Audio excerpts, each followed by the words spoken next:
Right, let's get started. Welcome back. Welcome wherever you are, wherever you're joining us from. It's Smoking Damages. Welcome back to the attempted counter racism broadcast. Um, since Twitter Spaces don't hover over a particular part of the planet, as far as I know, racism, white supremacy is a global system.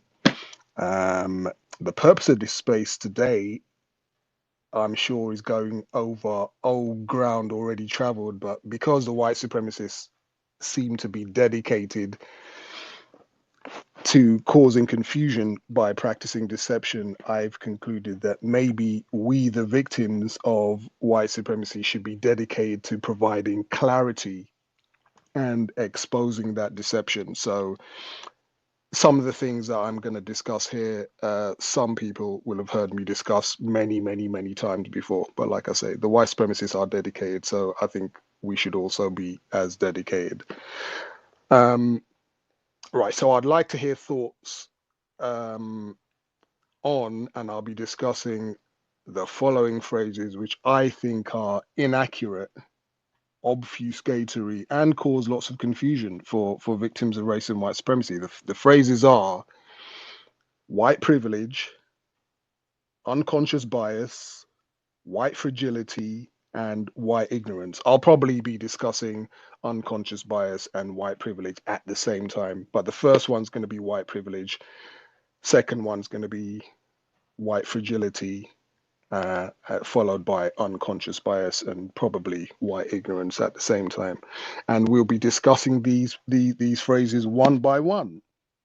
So, oh yeah, before we get to the first misleading phrase, which is white privilege, like I said, obviously we're going to be talking about racism, white supremacy today. So a definition is in order. And when I say racism, I mean white supremacy. When I say white supremacy, I mean racism. And that definition, um, how can I say, the definition I'm about to say is it's a bit of Gusty Renegade, a bit of Neely Fuller Jr., and a little addition by myself.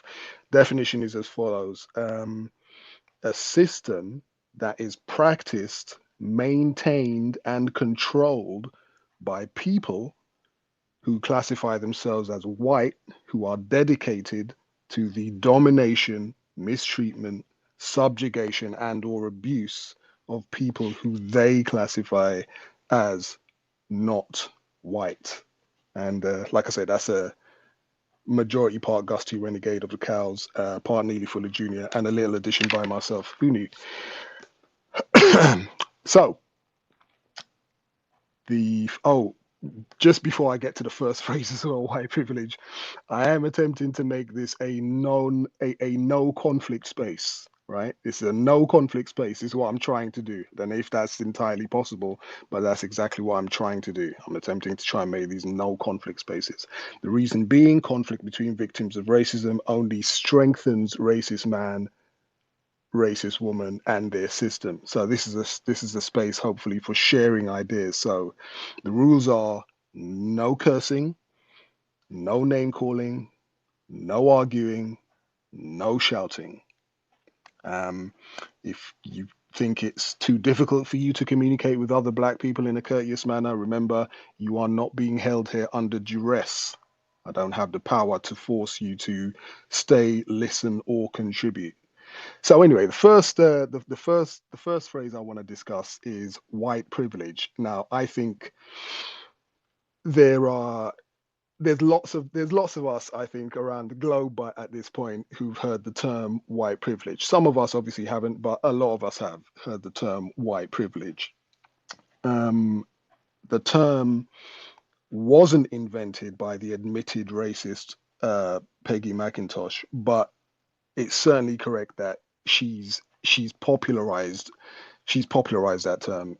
She's responsible for popularizing that all over the globe, right? Disseminating it all around the globe. It's written in textbooks. It's talked about in schools, colleges, universities. Talked about on TV, films, etc., etc. And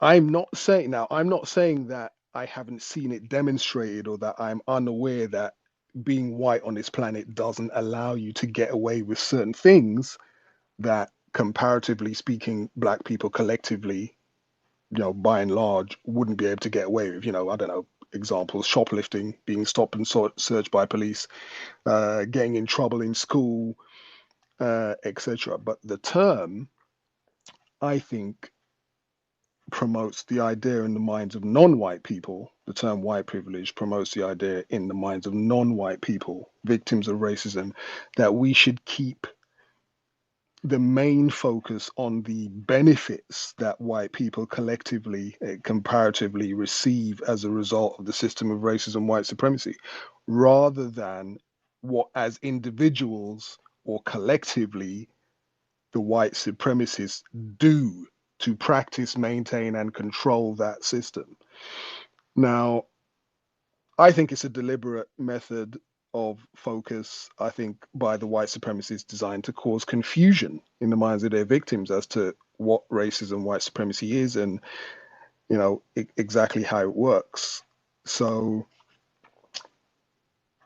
the term white privilege, instead of encouraging the victims, non-white people, where who are most victimized on this planet, people classified as black, instead of encouraging us to look at the military strategy of racism, white supremacy, the open, or the open warfare against us on this planet. Even an example of that open warfare, even if even a white person who understands that they don't want to be treated like a black person is on this planet because of our color, and is apathetic about that situation, that to me is an open declaration of warfare against non-white people, particularly black people. Apathy, like I've said before in other spaces, apathy is an action. So you have to know what you're being apathetic about. And yeah, I know, white is the standard, and what else do they say as a white person? My privilege, I can get flesh colored band-aid, and flesh colored means white. And yeah, I get all that. But shouldn't the focus of the victims be on what white people just people who classify themselves as white, who choose to practice racism, do to practice it? Shouldn't our focus be on what they do to practice, maintain, and control that system? Shouldn't the focus be on eliminating that system?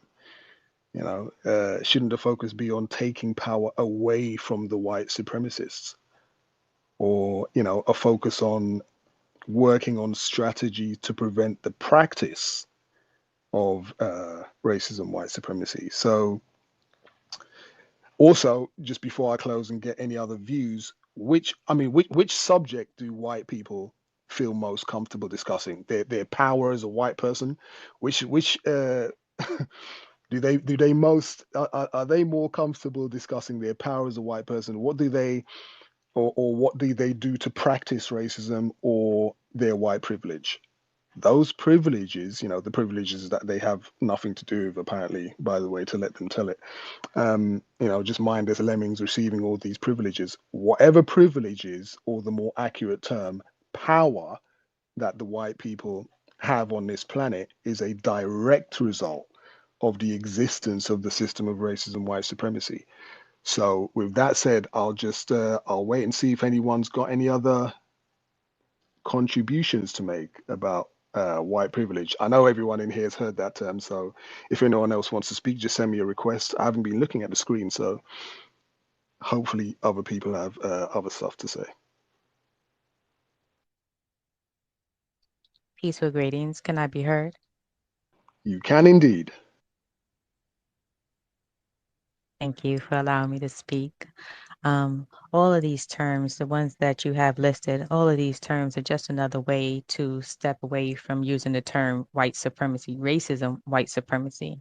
And yeah, white people, racist man and racist woman, they don't want us to use, accurate terms, correct terms when talking about racism. So they give us terms like white privilege, white fragility, etc.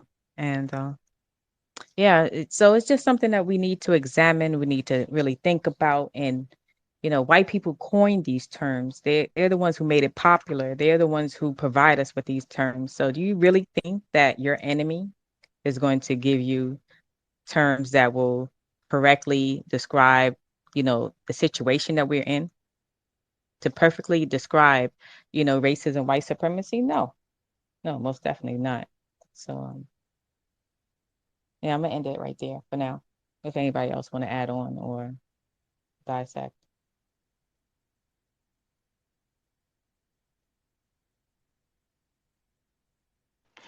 Yeah, if anyone else has any thoughts or notes or anything that they'd like to say about the term white privilege, if they think it's a correct term, if they think it's an incorrect term, if they have any suggestions as to what victims of racism, white supremacy could ask a white person if they say that.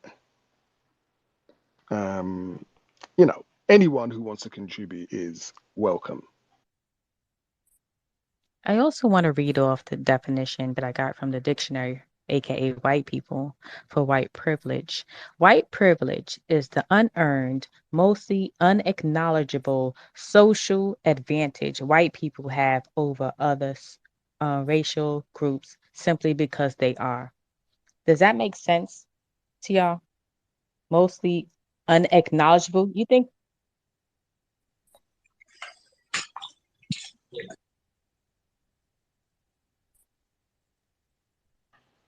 does that make Okay, sense to so y'all?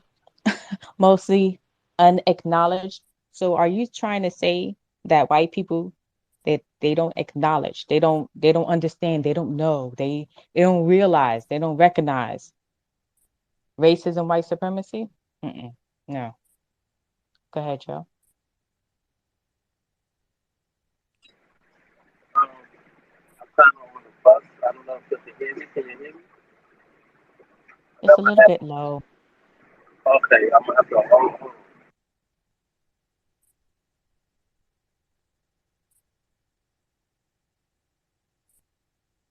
Anybody else want to talk? Raise your hand, please.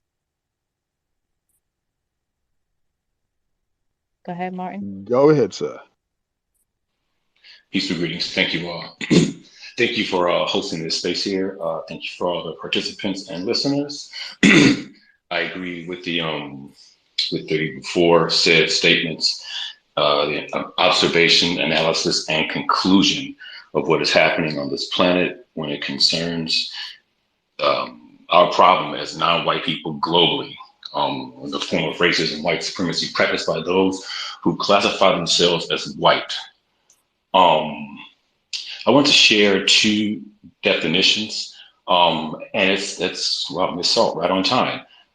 Interesting that the definition of white privilege and the definition of privilege is different.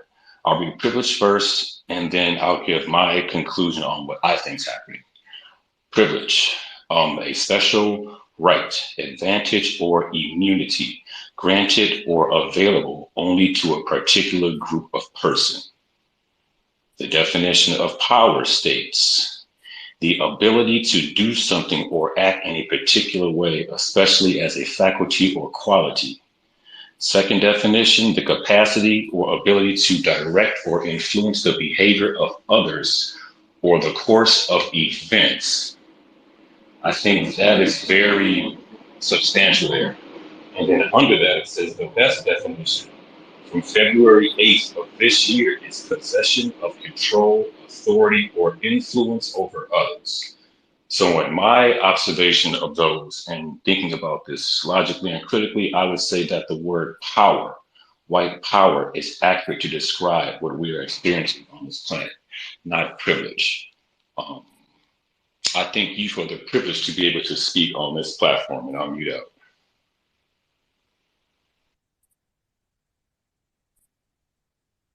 Thanks very much for that contribution there. I would just like to say as well, just some suggested questions. If white people do try to, suspected white supremacists do try to use that term around us, just some suggested questions to them. Where do the privileges come from? Who maintains the privileges? How how are those privileges maintained? Do you need power to maintain them? Right? Do you need power to maintain a system of racism? Well, a system of white power or system of racism, white supremacy. I think those are far more accurate terms than white privilege. System of white power or system of racism, white supremacy. Um, Anyone else?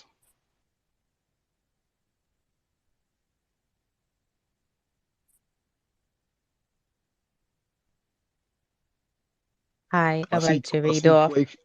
Oh yeah, go. So Yeah, I just want to read off the definition for privilege from the Word Guide, the United Independent Compensatory Code System Concept, page 301. I want to, I'm going to suggest that everybody, break the words down, separate them.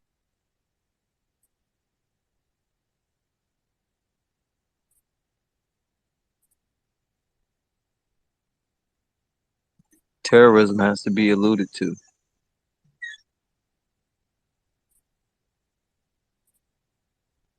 In my opinion, that's why I would rather say racism, white supremacy, or white supremacy, racism. Because racism we know is a uh, behavior linked to their evil behavior.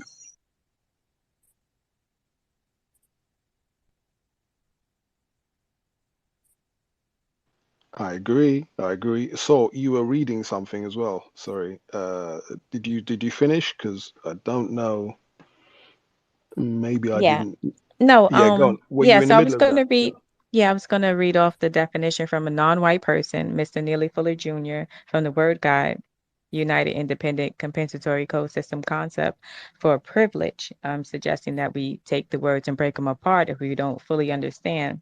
So privilege in the Word Guide, page 301, use this term to apply to the will plus the ability to seek truth and to use truth in such a manner as to promote the production of justice and correctness. Do you see white people doing this at all?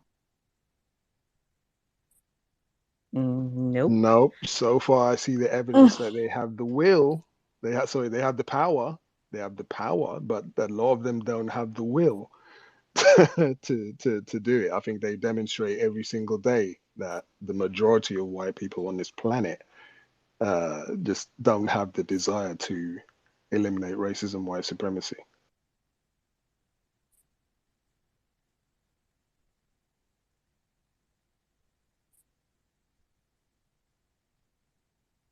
correct. So even if we dissect their terms, the terms that they use, that they promote, that they push on us or whatever, if it still doesn't make any sense and there's no evidence of this so-called, privilege. Because like someone said, who gives that privilege? Who provides it? Who maintains it? The answer will always go back to white people. Go ahead, Kwaku. Peaceful greetings, can I be heard? Yes, sir. Greetings. So when I hear the term white privilege, a lot of things come to mind. So I'll try to keep it succinct, and hopefully throughout the space I'll be able to speak more on it.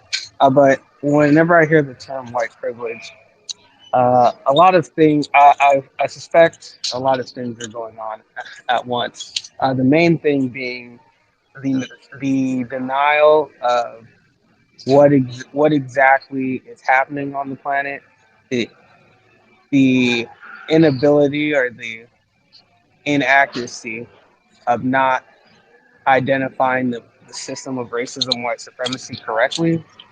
Whenever somebody is talking about white privilege, I I believe that they are avoiding talking about the system of racism, white supremacy, and naming it exactly what it is.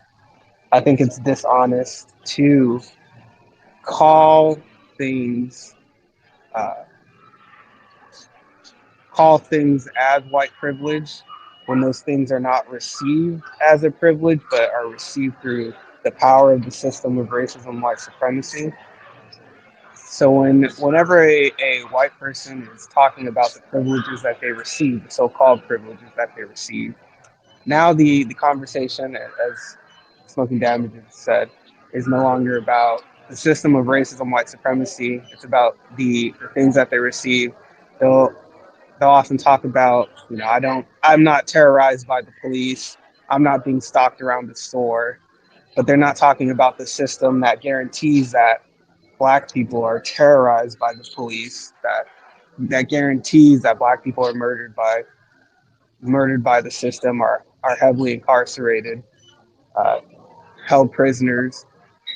And they don't talk about those things. Instead, the focus becomes on the things that they receive, which the evidence suggests. I myself and many others I know have witnessed that they are much more comfortable talking about the so-called goodies that they receive. So, in my view, conversations about white privilege are never honest. They are always dishonest, inaccurate, and that term should be avoided. I try to. It's interesting because when people use the term white privilege, everyone may know what that is, right? Because it's so popular now to talk about, but it's an inaccurate term. So I mean, I just say that to say I'm still learning whether or not to use that term, but maybe use it and clarify it when I'm talking about it, and definitely state that I don't believe it's white privilege. It's white power.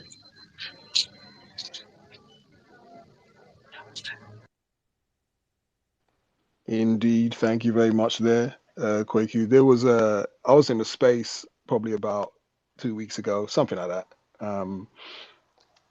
Is a white woman that was talking about racism. The whole space was about racism, apparently.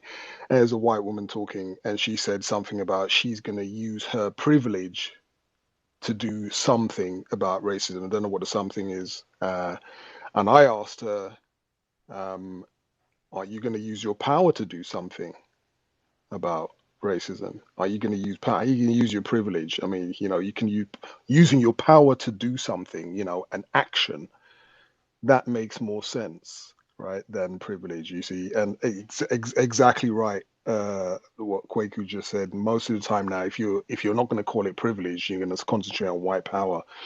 Now the conversation is about what do you do as a white person, as an individual white person, and what do you see other white people do? What do you ignore when you see other white people practicing racism, white supremacy?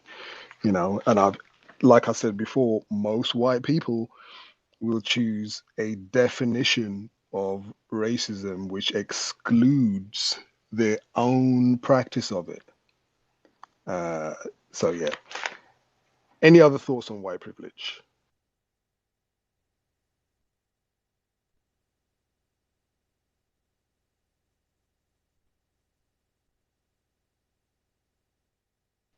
Going once, going twice. We're going to be talking about white fragility next. So any thoughts on white privilege? If you wanted to say anything about that, you can go ahead. I'll give you a couple of seconds if anyone wants to request to speak.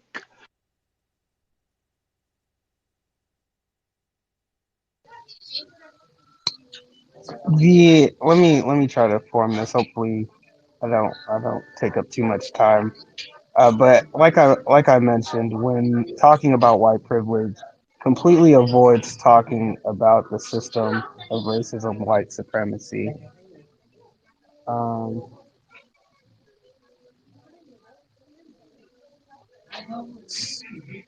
I think I have I've covered most of what I wanted to say about white privilege right now. One thing that I would like to think about and maybe encourage others to think about is when a racist suspect is taking the conversation or using terms like that, develop their strategies on how to counter that. Because we I've seen plenty of times where now we're talking about privilege, almost exclusively about privilege and not about the system of racism, white supremacy, the terrorism that it causes. but it's always a conversation, about privilege, and almost guarantees that white people will be comfortable with what's being said, because it's easy to talk about, what somebody's giving them. They don't have to do anything. So allegedly, what somebody's giving them, they don't have to do anything. They receive it and they're like, oh man, I wish I wasn't getting this stuff, but I am. That's just the way it goes. And I'm just gonna tell you I'm gonna denounce it, when in reality they're not actually doing anything that guarantees that they won't denounce it. You know, admitting that you're a white person, to me, is admitting that you are a racist while under a system of racism, white supremacy. So if you're a white person and you receive so-called privileges for being a white person, and a white person would need to tell to I would like to see more white people saying that they're going to get give up their living, embrace poverty, give up all these types of goodies and guarantees that they have under their system, rather than just saying, oh, it's just gonna I'm not gonna give up. I'm not gonna receive these so-called privileges. I don't even know what it means to even say I don't want these privileges. Like, what does that look like? And then why are you telling me that? Because I don't know what to do about it as a victim of racism, white supremacy. That's what I have for now. I hope I'm contributing to the conversation in a constructive manner. Makes a lot of sense to me there, Kwaku. Mr. Crossco. Thank you, sir. Just in closing about white privilege versus the correct terms, white power, racism, white supremacy. I find that it gives the suspected and admitted racist an opportunity to say that, well, we're not in power. Like I've heard a lot of suspected racists say that, oh no, it's not worldwide. No, you all have rights. We're not in control of you. That is complete nonsense. So it lets them, um, they can't be held accountable by using the word privilege because it denotes their practice and the power to give the authority to begin to say that you have privilege. So it's just a level of deception to keep victims more confused and think that there are some good white people out there who do not know what they're doing.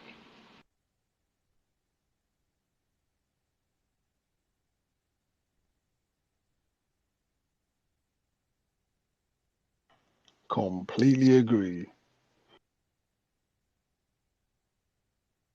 Go ahead, so. What I've noticed, something that I've noticed when people use the term white privilege, n- that I'll ask white people, what's your definition of racism, white supremacy? And they'll talk and talk and talk. And next thing you know, they're talking about white privilege. They're stepping away from the term racism, white supremacy. And that's one of their tactics, right? Um, And when white people talk about white privilege, it's almost like, oh, like, I don't know how I get these things. I don't know how I get these goodies. I just don't know. They just happen. I don't know. They're just given to me. I have no idea. They pretend to be clueless about, white privilege. Like they pretend to be clueless about racism, white supremacy. They just don't know. Here's where the I'm ignorant comes in by using that term, white privilege. So it's not a part of my vocabulary. I don't use it. I try to use accurate terms when talking about racism, white supremacy. I suggest you do the same and dissect the words that you do use. Think about what you use, the words that you use. And you know what? You could also give your own definition of words. Can you believe that? You could do it yourself. You don't have to go along with what white people tell us to do. The words their definitions to words. You can come with your own. But I'm suggesting you eliminate that term white privilege from your vocabulary, because white people are real comfortable with that word. They're quick to use. They'll use that word faster than you. So we don't want to have a so-called comfortable conversation about racism, white supremacy. We want to get to the root of the problem. We want to be direct, and that's the only way to do it, is to be accurate in the terms that you use. I end there. Thank you very much there, Salt. Yeah, I fully agree. And going on what Salt just said as well, leads right, nicely onto the next topic, which is going to be the next misleading phrase, which is white fragility. Before I go into that, actually, sorry, one second. Misconstructive action. Did you want to say something about white privilege before I go on to white fragility? White privilege doesn't exist. That's all I have to say. Uh, it's racism, white supremacy. Period.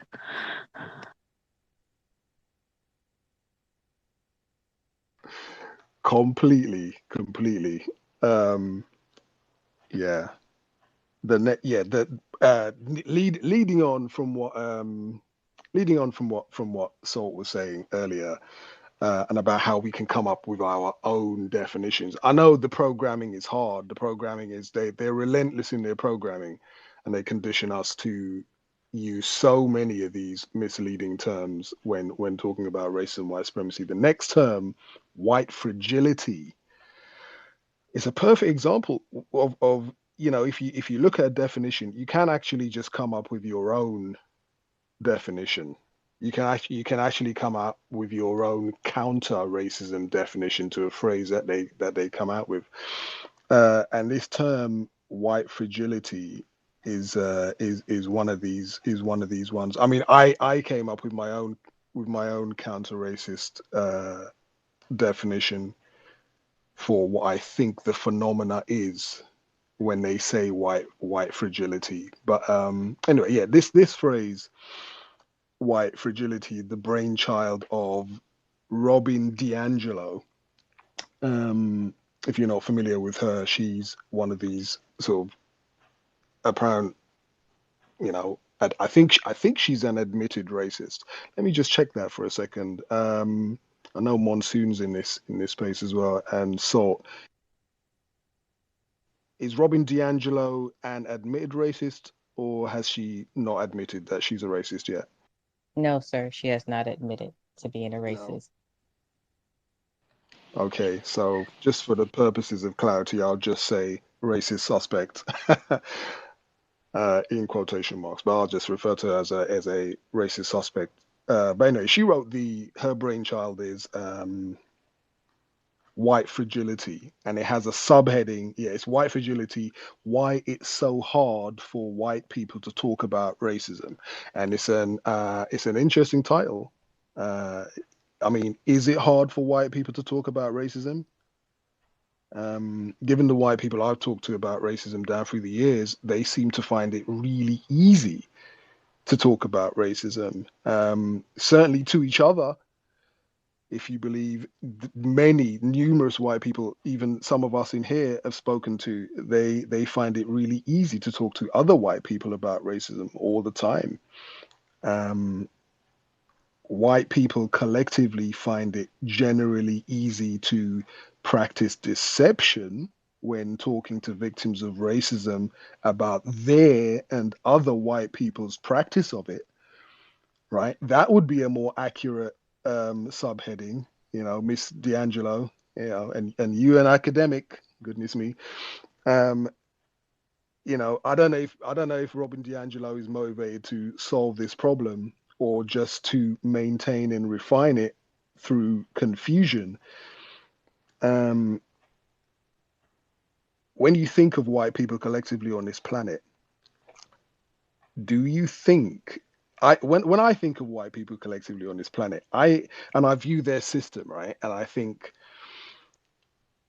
I understand that non-white people are dominated and mistreated in each area of people activity in economics, education, entertainment, labor law, politics, religion, sex, and war. That doesn't seem like a fragile system to me in any kind of way. And I looked up the term, I looked up the definition of fragility. I looked up the term fragile. Um, and some of the definitions read like this. Okay, the definition for the word fragility, right? The quality of being easily broken or damaged. And they give an example. Osteoporosis is characterized by bone fragility, right? And they have a few examples of similar words: frailty, flimsiness, weakness, delicacy, brittleness, vulnerability. Um, now, and the quality of being delicate or vulnerable, right?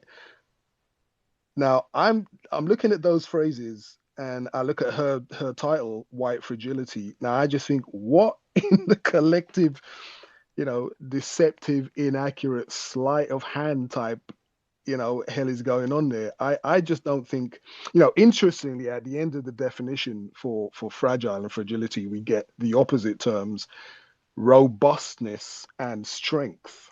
Now, that system of racism, white supremacy, I think that is a more accurate way of describing it. It is robust and it is strong, right? I just think it's a complete mistake to dismiss either the strength or the weakness of your enemy, right, or your opponent. I mean, if you pretend, in particular, if you pretend that your enemy isn't as strong as they are, you know, if you pretend they aren't as powerful or more powerful than you are, just to, quote, make yourself feel better, the reality of that situation is certainly going to become apparent to you in sometimes quite detrimental ways. While people's, how can I phrase this? White people's objections to what many white people call critical race theory, or if one talks to a suspected white supremacist about racism and they start crying, for example, or some white people object to a white character being replaced by a black character on the TV, film, books, etc. Those protestations or objections are sometimes dismissed as or described as a white person being fragile, or that same phrase, white fragility. And I don't think that's an accurate term. I don't think it is helpful for victims of racism to view such behavior by white people as fragile or fragility, weakness or vulnerability. White supremacists have been able to still maintain this system over us because they are collectively strong and smart. I mean, you can't dominate and terrorize and abuse black people on this planet for this length of time because you're weak and or fragile. That doesn't make any kind of sense to me. I think the correct or more accurate term to use instead of white fragility is white supremacist hypersensitivity. That's just my counter-racist phrase that I suggest that we use in place of white fragility. White supremacist hypersensitivity or white supremacist hypervigilance, right? They're hypersensitive because that's what they are. They are a sensitive people, more than sensitive. They're hypersensitive to anything that even looks or sounds like it may threaten or practice their practice or maintenance of their racist system. They're vigilant, hyper vigilant. You're getting too close to the truth of how we maintain and control this system, or you're doing something that may threaten the way we run this plantation planet. So yeah, in conclusion, white supremacist hypervigilance or white supremacist hypersensitivity are far more accurate terms than the ridiculous, nonsensical white fragility misleading terms. That's just my opinion. Robin DiAngelo gets an F for accuracy for the term white fragility, and a double A plus for maintaining and for maintenance and refinement of the system of racism, white supremacy through that phrase alone. Anyway, hopefully others have opinions on the term white fragility in your own time.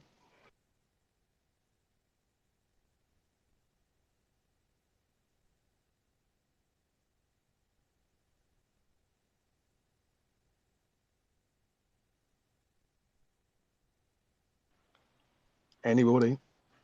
By your own definition, by white people's own definition for fragility, fragile, the word doesn't make any sense when talking about white fragility. I've talked to plenty of white people who are classified as white. I could almost say from 8 to 80, and they are still here. They're still kicking. They are not afraid or fragile when it comes to talking about racism, white supremacy. They didn't disappear, they didn't dissolve. Hey, they just did a movie. White people just produced a movie called You People. That don't seem like they're afraid or fragile when talking about racism, white supremacy. Um, yeah, it's just another way for them to refine their racism, another way to step away from using accurate terms like racism, white supremacy. It seems softer. It seems like, yeah, you know, like they're weak and oh, nah, far from it, far from it. Yeah, yeah, I'm gonna end it there. Go ahead, Martin.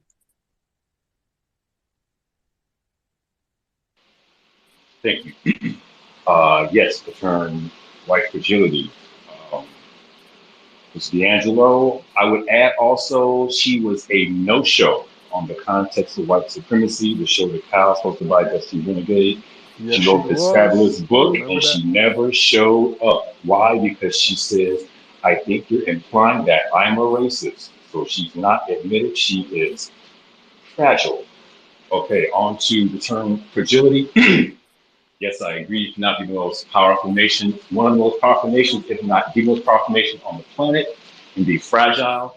You cannot have the global system of currency that is traded on air, sea, land, and underground and be fragile. Um, you cannot make an industry out of weightlifting and be fragile. Um, you cannot control infrastructure and be fragile. Nothing about white people is fragile. White supremacy is the force behind the will to exist as white people. Nothing is fragile about white people. Their actions and behaviors and thoughts show it. I find it highly suspicious that a female would write a book, a white female would write a book about being fragile. When I think of Robert DeAngelo and her supposed work, I think of Carolyn Bryant. Was that white woman fragile when she lied on Emmett Till and had him obliterated? No. I think this is another form of white women trying to hide their practice of racism, saying that they're one, I'm a fragile, I'm the woman. No. In my opinion, they are the power behind racism and white supremacy. Because a lot of the men, they're anti-sex. Yeah, Robin DiAngelo does not strike me as a fragile white woman or a fragile person in general. No, she strikes me as a powerful white, very influential white woman, and she's been able to disseminate that type of poisonous, misleading information all over the globe. Lots of people talk about white fragility.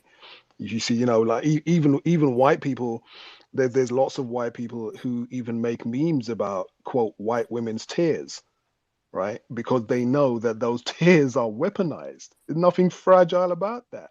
Just nonsense. So when you see them turn on the waterworks, these crocodile tears, it's just because you've done something or you said something that exposes my racism, and I'm going to attempt to, make you look like the villain for making me quote cry.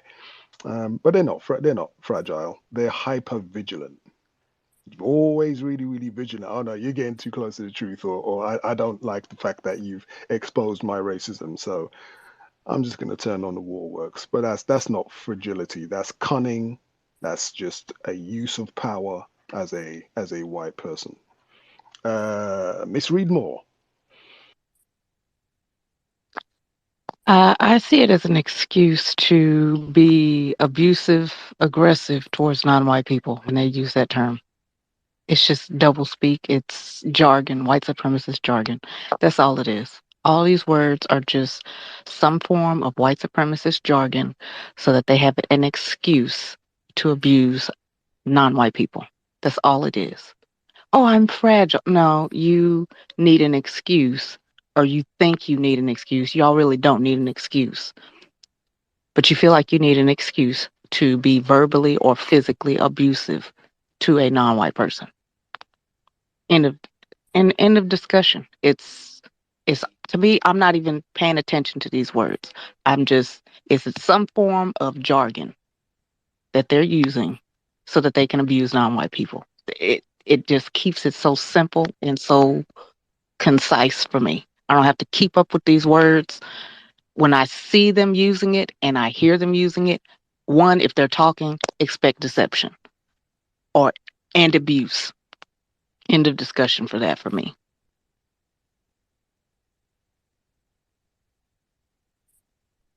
Thank you very much. Monsoon, Can I be heard? certainly can, sir. Okay, cool. Um, I guess my 2 cents is again, white people practicing racism when they use these terms in front of victims of racism that are confused. Even when I read off the definition, well, I'm reading off the definition on Google. It says discomfort and defensiveness on the part of a white person who, when confronted by information about racial inequity and injustice. And I stop right there and look up the sorry, term sorry, Monsoon. injustice. Reread that again, please. I was laughing halfway Nope, through that. Just no reread that problem. again, please. No problem. This discomfort and defensiveness on the part of a white person when confronted by information about racial and inequity and injustice. And last week, somebody used the term injustice, and guess what's in the actual definition? Fair. So don't use the term injustice either. But again, I just think whenever white people are using these terms, it's just to obfuscate from the actual problem: white supremacy, racism. I'm mute. That is such an interesting definition. If they're saying that they're defining white fragility as discomfort and defensiveness, how can that be a sign of fragility? Um, you know, I don't think that's a sign of them being fragile. I think that defensiveness and that discomfort, like I said, I think it comes as a result of their hypersensitivity to anything. I mean, that's how they've been able to maintain this system for as long as they have. They're really sensitive. They're really vigilant to anything that even slightly looks that it might be in in opposition to that system. So thanks a lot for checking out that definition for us there, Monsoon. You want to add something else? Yeah. Again. So based on that definition, I'm looking up the term discomfort. The noun of the term discomfort: slight pain. Like people are not in pain. Uh, in the verb, make feel. Okay, make someone, that's in parentheses, feel uneasy, anxious, or embarrassed. I don't see white people being embarrassed about practicing racism. Um, and defensiveness. This is they actually have two definitions, but I think this one kind of equates with white people. The the quality of being anxious to challenge or avoid criticism. Again, if white people want to practice racism, fine, do it, but stand by your work. So I'll just mute there. Yep, sounds to me that when they appear appear so-called fragile, they are really just practicing deception. That's just a form of them practicing racism, white supremacy. The ability to appear victimized while talking about racism. That's just their way of practicing deception, refinement, if we will. Any other thoughts on white fragility?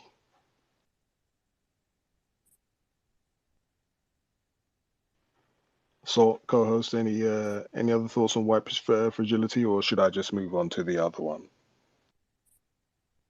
Let Martin speak. He has something to say. Oh, okay, you got your hand up. Okay, I just saw that. Thank you, sir. I was just noticing from Martin's definition how it talked the first half of it before it got to um, racial injustice or whatever jargon they were using. Um, to I guess to show the.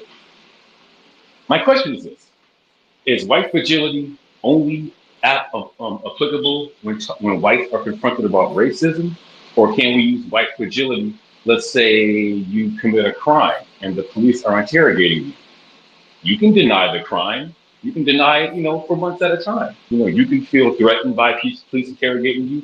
Is white fragility, can that be used for, let's say, criminals, or is this term just for racism? That's kind of my question, rhetorical question to that statement. Yep, sounds like they've just reserved this particular term exclusively to disguise their practice of racism, white supremacy, just to appear victimized. That's what it sounds like to me. Very, very misleading term. Sivas, greetings. You got your hand up. You have something to add on the misleading term that is white fragility. Thank you for calling upon me. Yes, I note that it is not, at least from what I've been able to see, it is not in the word guide. And I'll leave it at that. So I kind of let that be a direction for me, so I don't allow myself to be confused. Thank you. Thanks for that, Sivas. Yeah, it's not in the word guide, and nor is the next term that we're going to discuss, unconscious bias, either. That's also not in the word guide. And because the white supremacists are continually updating their jargon, their deception, the deceptive terms and phrases and words to describe what they do in order to disguise from us, the victims, what racism, white supremacy is and how it works, so should we be updating our counter racist vocabulary in response to their updated phrases, their updated deception. So we can, they haven't cut our tongues out just yet, the white supremacists. So we're free to use our own brain computers to think of our own definitions to counter the deception. When they come out with these different phrases, we have a responsibility as attempted counter racists, I think, to come up with our own terms to go against that. So yeah, definitely not in the word guide, but as soon as they come out with that, we should analyze these phrases like white fragility and expose how nonsensical they are and how inaccurate and obfuscatory they are. Salt, did you want to say anything else? Just real quick, that even though white fragility is not in the word guide, you should be suggestion, add on. Always add on to the word guide. And I'm not saying to use those terms, but add these terms to your deceptive words that white people use. Add it to that list. So they're always churning out new words all the time, refinement. So just add these terms that we're using today, that we're talking about today, add that to your list.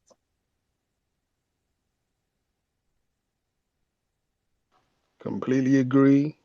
And my attempted compensatory code phrase or term for when white people say things like white fragility, my one is white supremacist hypersensitivity or white supremacist hypervigilance, because that in fact is what it is.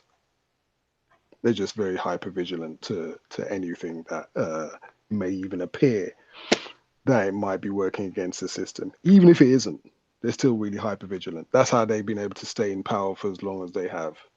They're not fragile. You can't hold on to power on this planet as long as you have been by being fragile. Doesn't make any kind of sense.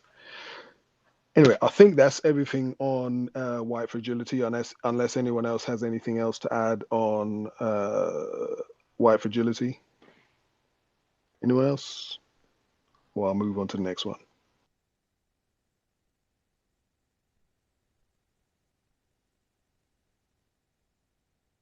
Nope. Okay, right. The last one I wanted to discuss was unconscious bias. I was going to say white ignorance as well, but I mean, we can just, I mean, unconscious bias and white ignorance is, it kind of speaks to the same thing. And the term unconscious bias as well has become, I'd say, as popular as white privilege and white fragility. Um, this term is frequently being used. The way I've seen it being used is frequently being used to explain away the practice of racism, white supremacy as involuntary in some sort of way. You know, uh, racism really isn't something that white supremacists are conscious of or that they practice knowingly. You know, and I looked up the term unconscious bias, and the first thing that came up was the first phrase that came up was implicit stereotype. And it had a little definition with it, and it said the pre-reflective attribution of particular qualities by an individual to a member of same social outgroup. Uh, yeah, implicit stereotype, the pre-reflective attribution of particular qualities by an individual to a member of same social outgroup. Second thing to come up under the heading, what is meant by unconscious bias, it says how a person thinks can depend on their life experiences, and sometimes they have beliefs and views about other people that might not be right or reasonable. This is known as unconscious bias and includes when a person thinks better of someone because they believe they're alike, and also thinks worse of someone or a group because they are unalike. Now, I have to think, if I was a white supremacist, a racist, I do use these terms interchangeably, would I want you as victims to think of my practice and maintenance of the system as unconscious, as in I don't know what I'm doing, or that would I want you to think that I am fully conscious? I don't think it's a coincidence that we are usually encouraged to forgive the white supremacists for their actions. Right? We're encouraged to look sympathetically upon the white person who's just, living their lives as unwilling participants in a racist system, and are generally completely oblivious of their actions or the effects of their actions on non-white people. I don't think that makes any sense, right? Because usually, like I say, if you ask a white person if they want to be treated like a black person, they usually just immediately say no. So they must know the effects. So, you know, a recent example of this was in my opinion, the A+ effort by Prince Harry speaking in an interview the other day to promote his book. Um, he's positing the idea in the minds of non-white people that unconscious bias is what caused one of his family members um, to refer to his baby, one of his family members, to say what they said about his child with Meghan Markle, Duchess of Sussex, non-white female victim of racism, something about how dark do you think the baby's going to be, and he used that. Now whether or not that in and of itself is a practice of racism, or what percentage of racism is practiced consciously or unconsciously by the white supremacists, I really don't know.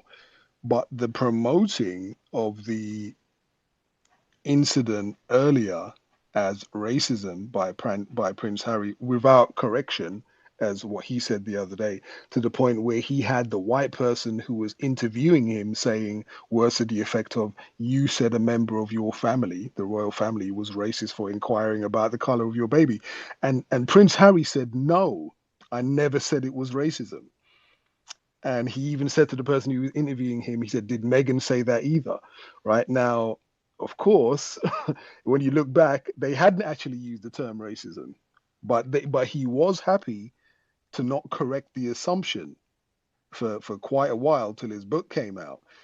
Now, I think this whole unconscious bias, I think it was evolution. I think it was Evolutionist for Justice who's still in the room I was talking to about this before. And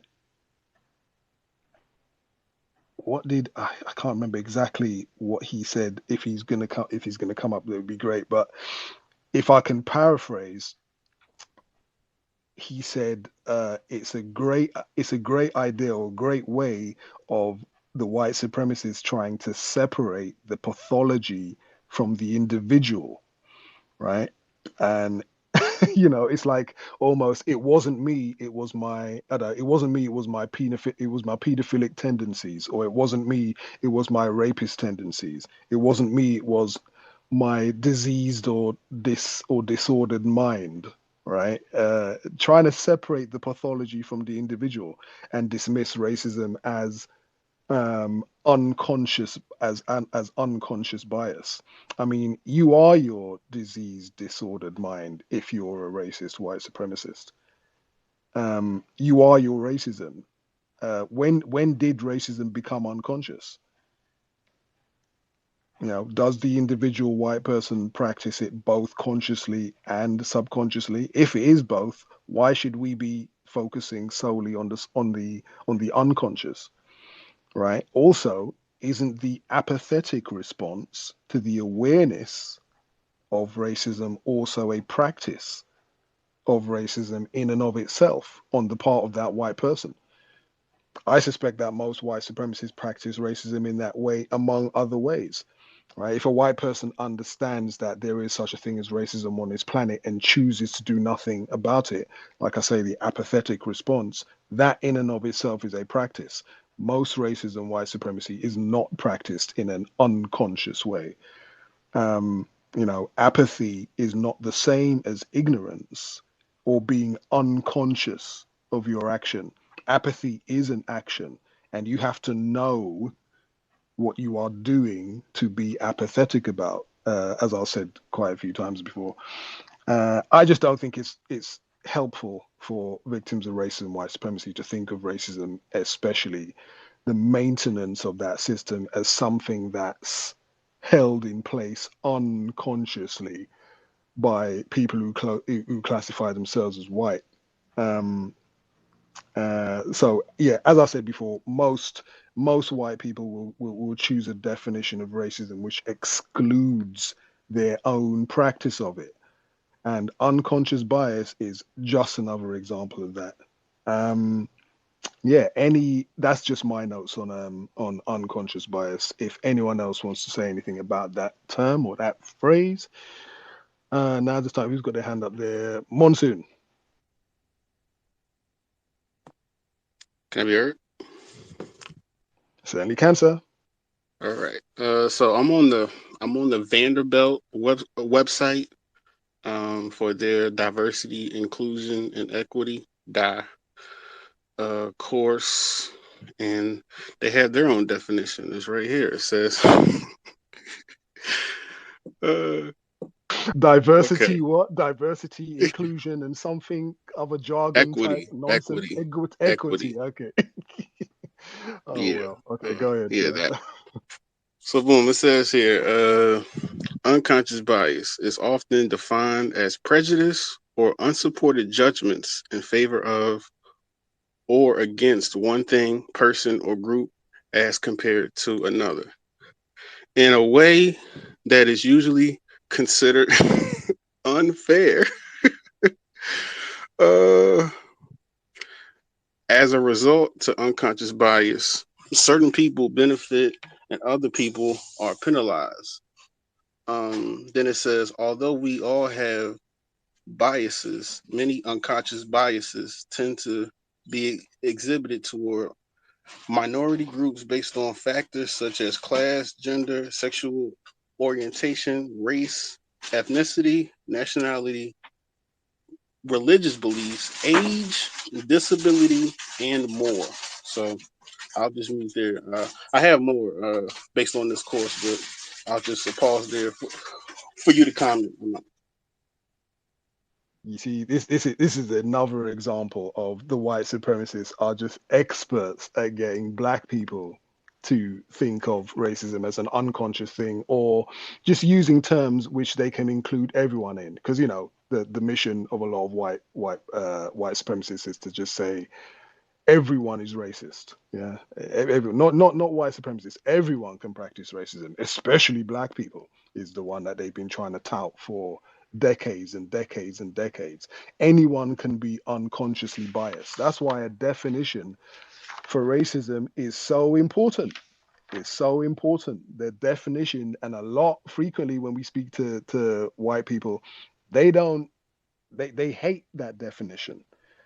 The definition I gave at the start of the broadcast: a system that is maintained, a system that is practiced, maintained, and controlled by. That's why I added that part in the definition.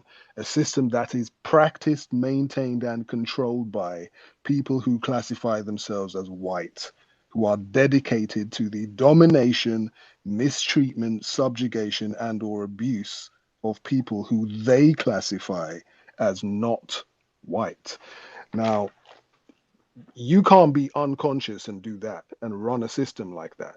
So yeah, definitions very, very, very, very important. Um, Martin, go ahead, sir. You got your hand up. Thank you. Once again, the power of words. I just want to address the words and the definition. I'll do the definition first. The definition that Monson gave for unconscious bias only addressed certain parts of quote unquote bias. Knowing the definition didn't explain the so-called unconscious part. I find that Sir, who you're is, breaking up. You're breaking up a lot there. I don't know if it's just me I'm or is sorry, anyone else saying that break up as well. can you hear me now? Is that better? Yep, you Very sound a clear. little better now, sir. Okay, no, I'm outside of social plantation. Sorry about that. I was train going by. So yes, the definition did not address or define the unconscious part of the two words used together. And secondly, I have found with so many terms, especially when we're addressing racism and white supremacy, they will use what is known as a oxymoron. Unconscious bias is a oxymoron. The definition of unconscious, you look at that separately, and then bias, they are two different states of being. Unconscious, you can either be asleep, um, under anesthetics at the hospital, and then bias is, prejudice, prejudging someone. You cannot prejudge someone and be asleep. So I find that I tend to look out for phrases that are definitely oxymoron because oxymorons are used to confuse people. That is in the usage of that um type of language. And I'll end there.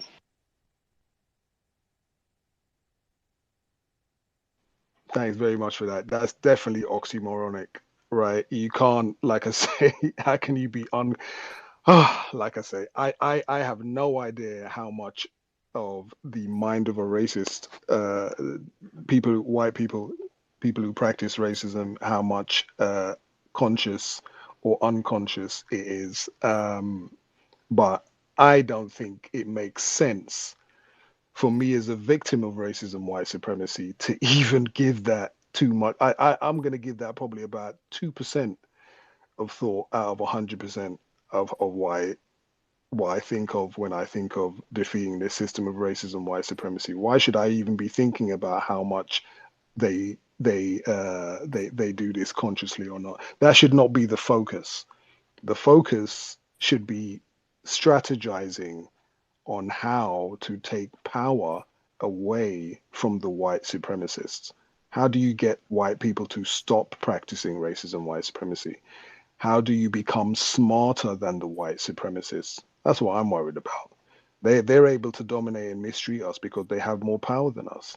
So unless we strategize, like Neely Fuller Jr. talks about this all the time, Neely Fuller Jr. talks about this all the time. Dr. Welsing talked about this for years, right?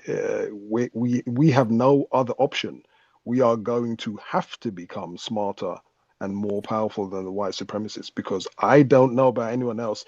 I haven't seen any evidence that these white supremacists are going to voluntarily stop practicing racism, white supremacy. If anyone else has seen any evidence, I'd be great to hear. I'd be grateful to see it, but I haven't heard any. I haven't seen any evidence for that at all. That they're going to have to be made to stop doing it. Monsoon, you got your hand up. Yeah, again, unconscious bias is a conflated term.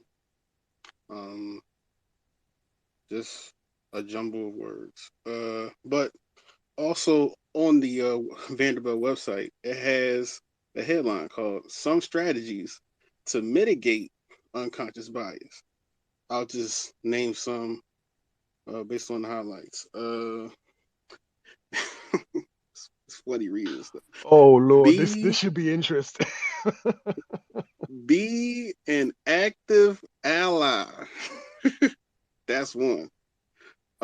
Don't expect a quick fix. Practice empathy. Um, have a diverse group of people around the decision making table. Separate feelings from facts. Avoid stereotypes and over generalizations. And okay, last one. Tell your story and listening to the stories of others. Again, none of this is talking about eliminating the problem whatsoever. Jargon, waste of time wasting energy that doesn't get any problem solved. On mute. Don't use this term. Wow, surround yourself with a diverse group of people. Thanks for that. Thanks for that, Monsoon. Yeah. We could do we could do another part two and introduce some other terms, diversity, diverse, and explore that word. In fact, I think we'll do that. I think I'm going to do that space next Sunday at the same time. Diverse. What's the other term? There's another term as well that they like to use as well. Microaggressions, right? We could talk about microaggressions and diverse group of people. I mean, diversity. I've never diverse, as far as I know, just means lots and lots of different things. In this case, I guess lots and lots of different colored people around you. That's one of the strategies, apparently, to defeat your own unconscious bias as a well-meaning white person who apparently wants to do something about racism. I didn't know that surrounding, white people being in the presence of non-white people prevents them from practicing racism or even curbs their desire to practice it or or gets them to think, it elicits any kind of desire in them to eliminate racism, white supremacy. I haven't seen any evidence of that. White people have been around black people for centuries and centuries and millennia. That diversity is no antidote to the practice of racism, white supremacy. You ain't gonna do nothing. It's going to do nothing to solve that. White people enjoy being around their victims a lot of times. Not all white people, but there's a lot of white people who practice racism who enjoy being around their victims. They like to see who they're victimizing. A lot of white supremacists are sadistic.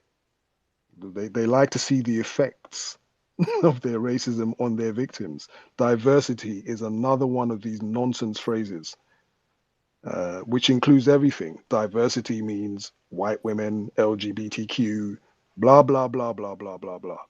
Yeah, just another deceptive phrase. Thanks again for that, Monsoon. Go ahead, by the way, you got your hand up again. Okay, my fault. Sorry.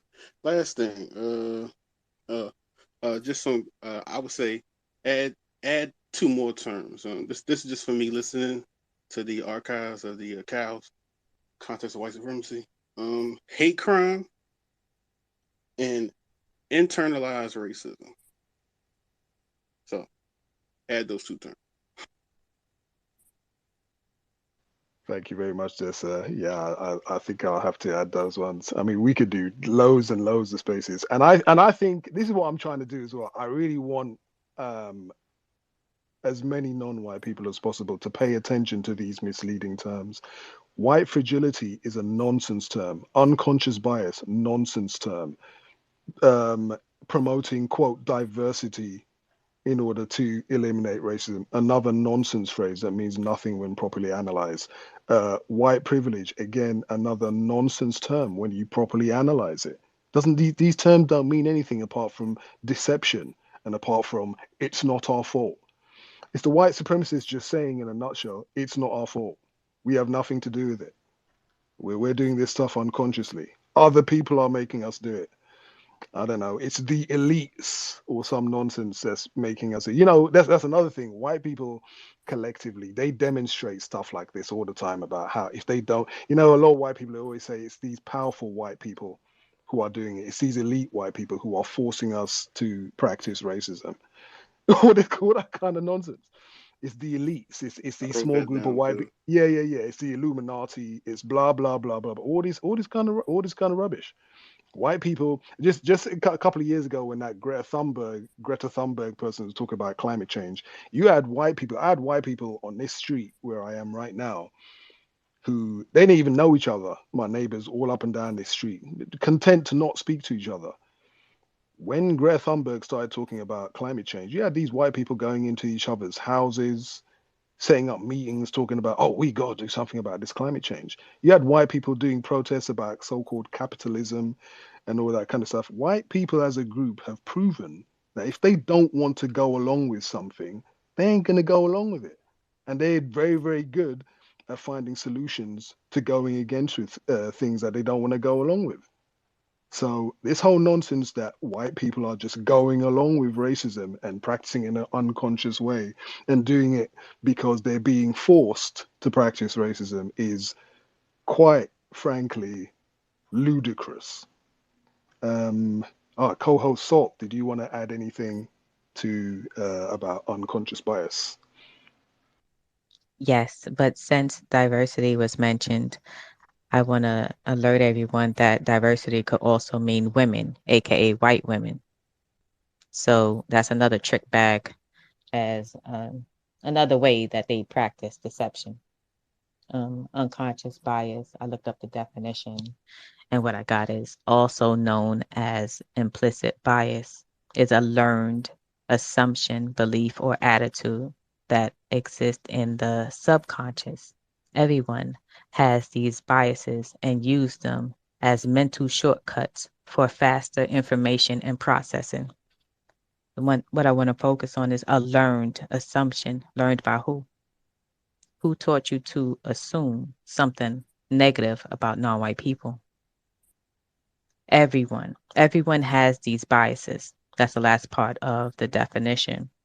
Um, Notice how unconscious bias, it includes everyone, just like white people who are classified as white. Their definition of racism. Um, Notice how their definition always includes everyone, and that was mentioned already, so I don't want to harp on that too much.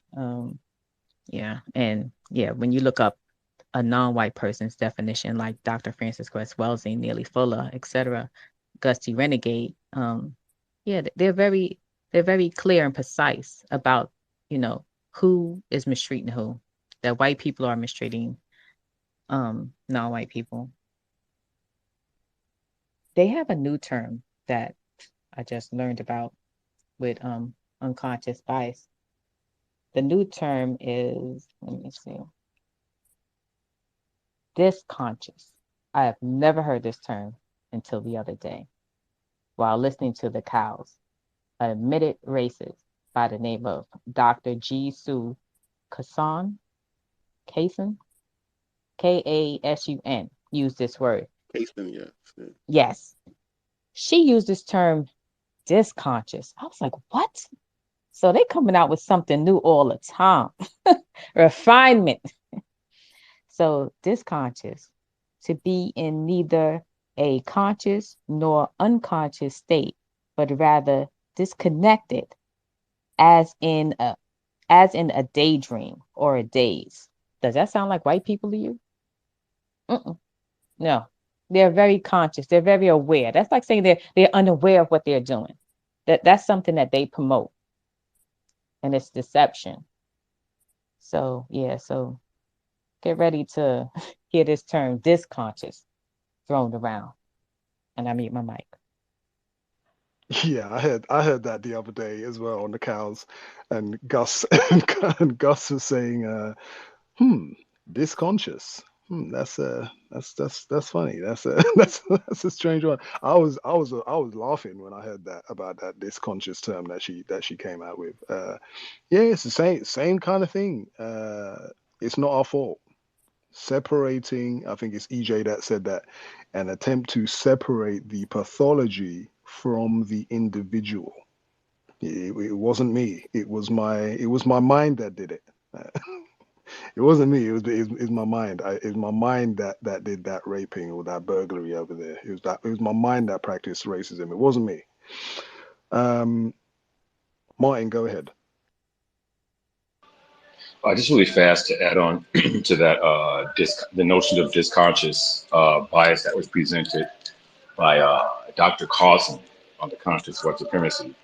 I just wanted to point out a pattern that a lot of people have, well, several people have pointed out when it comes to suspected and admitted racists.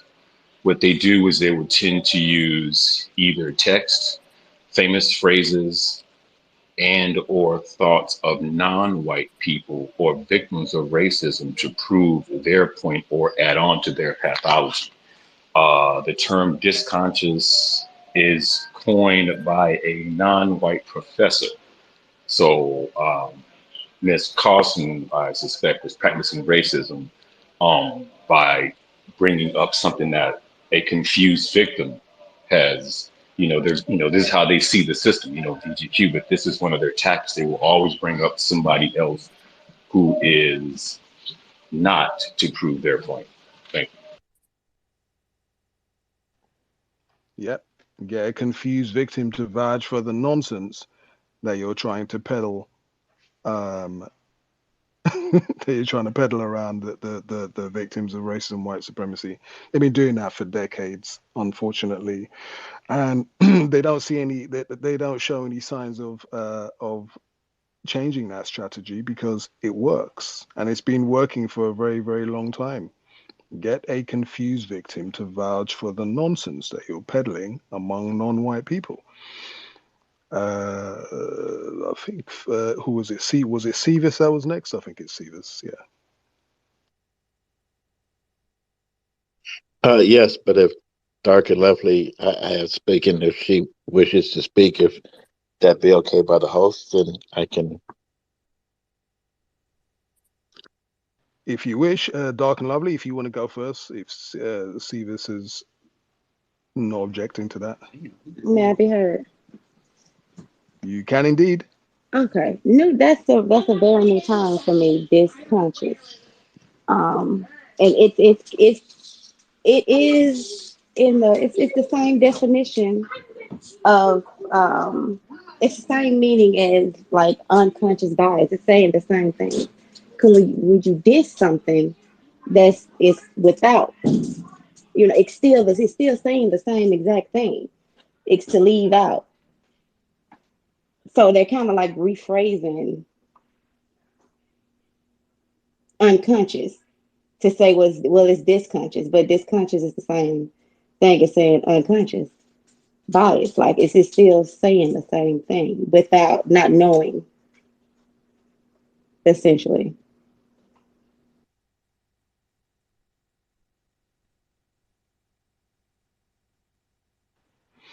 100%. Severs, go ahead. Yes, thank you. Um, I was looking at the words themselves um, in terms of the word unconscious, in that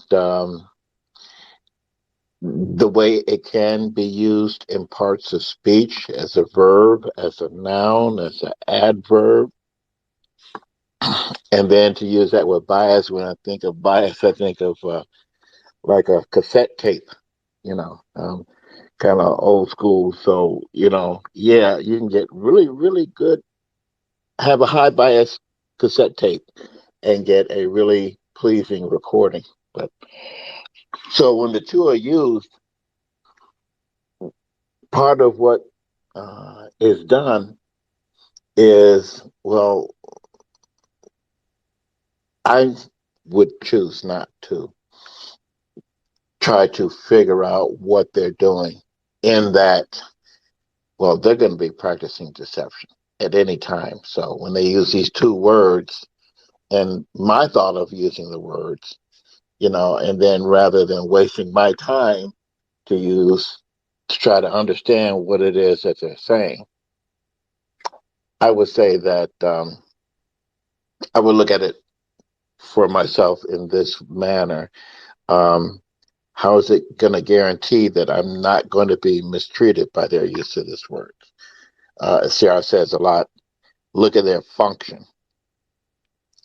And what is the expected result? What is the correct result? A For me, if I use it in the first person, and like I said, the only thing I think about bias is a high bias cassette, which you get really really good recordings. Very high fidelity um, music or sounds of that kind of thing. So it's just some more terms, and it is for me in a way. And thank you for this as well, to see that, oh wow, they are really trying to put stuff together that is going to be nothing but deception, and going to try to waste my time, which is a big thing that they do. And that, no, I'm not going to allow myself to be mistreated with my time. And no, I don't see how I'm going to get uh, uh, um, to guarantee how I'm going to get a correct result from trying to figure out what their function is, when I know that their function is going to be trying to deceive. And it just has struck me as like it could be used in any kind of way of parts of speech. Again, adverb, noun as a verb. So does that mean that, and I shared this, there was a person that turned in front of my truck, and I guess were they unconscious or no?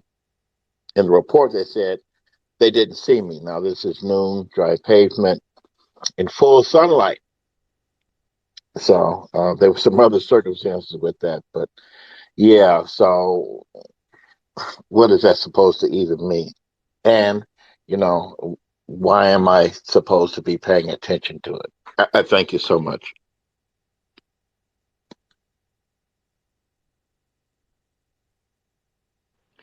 Thank you very much there, Severs. Jane Elliott has been trying to push this nonsense about ignorance and about how white supremacy is practiced by ignorance. She's been trying it. She's been trying to. The admitted racist, I should add, the admitted racist Jane Elliott, the admitted white supremacist Jane Elliott has been trying to push the nonsense about ignorance for decades. Um, I don't, like I said, if racism, white supremacy is a system, I don't see how that system can be maintained, practiced, and maintained by ignorance on the part of white people. Uh, yeah, yeah. But anyway, admitted racist, that's exactly what I expect an admitted racist to act like. And perform like. I expect them to maintain the practice of racism, white supremacy, largely through deception. So she's doing her job. She's doing what she's supposed to do. Uh, who had their hand up first? We haven't heard from Powell 1992. Let's give him a chance. Oh yeah, certainly. No, I just want to ask a question. Is Lisa W a white person? Yes, sir. Yes, sir. Okay, that's all I had. You go ahead, Sivas. Or if you want to bring up the white person. Bring them up. Well, I guess this is a sort of a democratic space, to use that phrase. Code Uh, white. Lisa hit the Lisa, mic. Code white. Lisa hit the Lisa, mic. if you are a white person, I'd like to ask one or two questions if I can. Yes, yes. Hello? Can you hear me? I can hear you. Okay. Yes, Yeah, Lisa, are you a white person? I am. Okay, great. Do you have any constructive information to share with us as victims of racism, white supremacy in this room? I just joined, so I'm not sure where you're in the discussion, but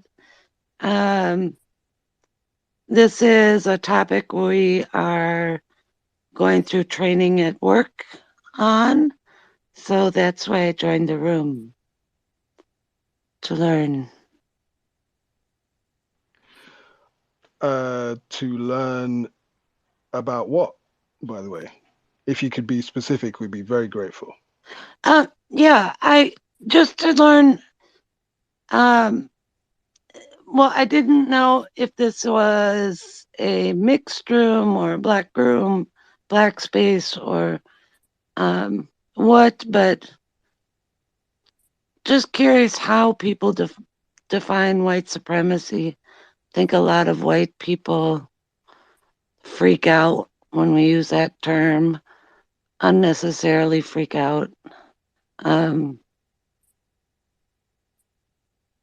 Which term do you think is the most accurate term to use to describe what's happening on this planet in terms of racism, white supremacy? Which one do you think is the most accurate term? Oh, I don't have a problem with using white supremacy. I know a lot of people who do have a problem with that. Actually, they would have any problem with any term that says white dominant culture. Okay, what do you think of when you hear the terms? You said you joined late, did you? Yeah, I just joined a minute ago. Okay, so have you heard the terms white fragility and white privilege before? Absolutely, yep. What do you think of those terms? What do they mean to you? I think they're very important. White privilege to me means that I am not subject to people treating me a certain way based on the color of my skin. That I get to do a lot of things that people who have a different color of skin do not have the same advantage, same opportunities, advantages, aren't treated the same. White fragility, from what I know, and I'm early in my learning, is when we get really defensive and want to say, I didn't have an easy life, blah blah blah, which I've heard. You know, Have you ever been defensive when being asked about racism, white supremacy? I think one time I was perceived as defensive. Yes, it wasn't my intent, but I think it came across that way. What's your definition of racism? For me,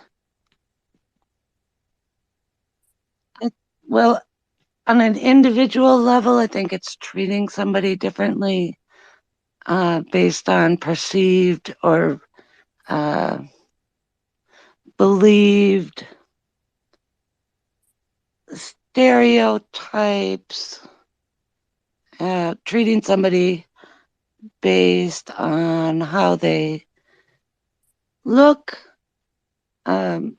often with stereotyping behind it.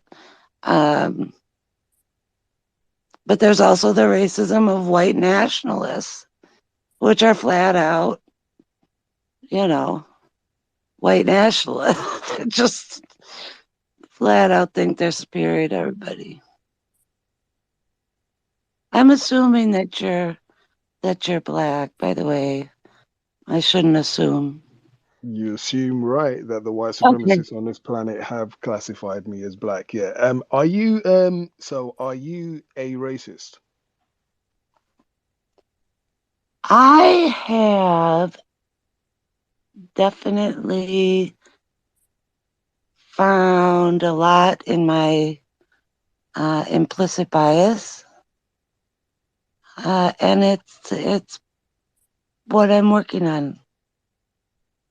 Notice to the room. SD didn't ask her about implicit bias. He asked if she was a racist. So, you want to go? Took the words right out of my mouth there, so that's exactly that's what I was yeah, Lisa, I did ask if you were a racist. Are you a racist or are you not?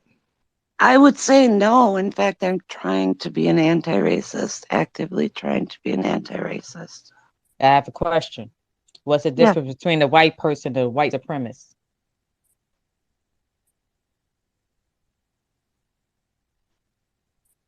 Well, white supremacy can be considered a system, an institution. No, I asked what's the difference between a white person and a white supremacist? Probably the same for the most part. So Lisa, we did you just not asked you. classify yourself as white? Wait 2 seconds. Did you not classify yourself as white? Yes. Thank you. Go ahead, Esther. Lisa, I just asked you if you were racist. You said no, and you were trying to work on your implicit bias. We'll get to that next, I guess. But you did say that you were a white person. I asked you if you were racist. You said no. Salt, my co-host, just asked you if you what the difference was between a white person and a white supremacist or Mhm. racist. You Mhm. said there's no difference. So Right. if so, aren't you a racist then by definition? I guess I am. I mean, it's a very interesting question. Now, you just contradicted yourself. Do you acknowledge that, Lisa? I do. I do. Were you practicing deception, Lisa? I absolutely am not. I am absolutely not practicing deception. In fact, that question, So are you acknowledging that you are a racist now?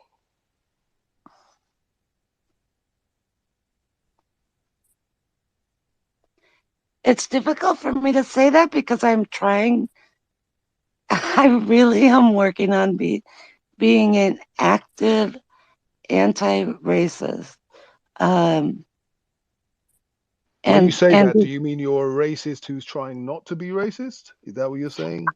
no, I mean I'm trying to dismantle. I'm trying to be a part of dismantling the systems that perpetuate racism. When How was do the you last time you when was the last time you practiced deception when talking to non-white people about racism, apart from your behavior a few moments ago, a few moments before this? I speak honestly. Um, I stick my foot in my mouth. I did contradict myself because the way the second question was asked, got me thinking that if is white supremacy everybody who's white? And in trying to be responsive to the question, I said, well, I guess so. Okay, how long? Sorry, Lisa. How long have you known that racism was a factor on this planet? I mean, how long have you known about the existence of racism on this planet? Essentially my whole life. And how long have you decided to do nothing about it? Uh,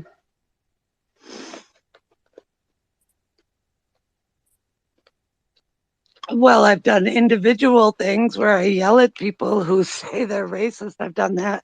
Who say racist things, and I've done that all my life. Are you answering my question, Lisa? I didn't ask you that. I said, how long have you known of the existence of racism but decided to do nothing about it? I guess I did nothing about it for probably the first 30 years of my life. So am I correct in assuming that you understood that there was racism, you understand it was affecting black people, but you were apathetic about racism? In other words, you just decided to do nothing about it.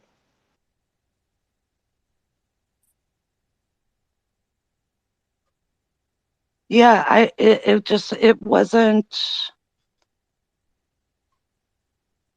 I lived in a 96% white community. It just I didn't pay attention. Okay, thanks for answering that, Lisa. Someone else got a question for Lisa? Admitted racist?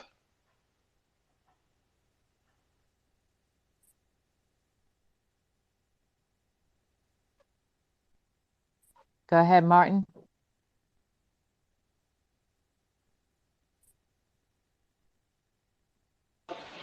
Thank you. Lisa, I had a question for you.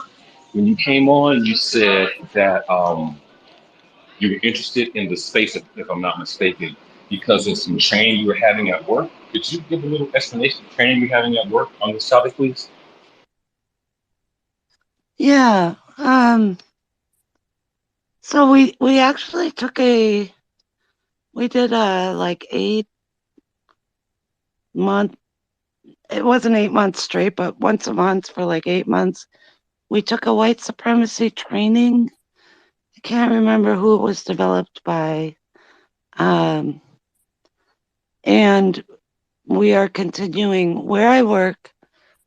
Um, I live in Minnesota, and the head of the organization where I work, actually prior to George Floyd, which surprised me, said we need to become an anti-racist organization. We need to look at what we're doing that contributes and perpetuates racism in the services we provide, in our hiring practices, in our workplace, whether it's an inclusive workplace or a hostile workplace. So we've been doing training actively, I'd say for about 2 years. And I realize there is so much more that I don't know than that I do know at this point. Okay, thank you. And my second question is, um, what is the difference between a white person claiming to be a so-called anti-racist and a white person that practices racism and white supremacy. And I'll land there.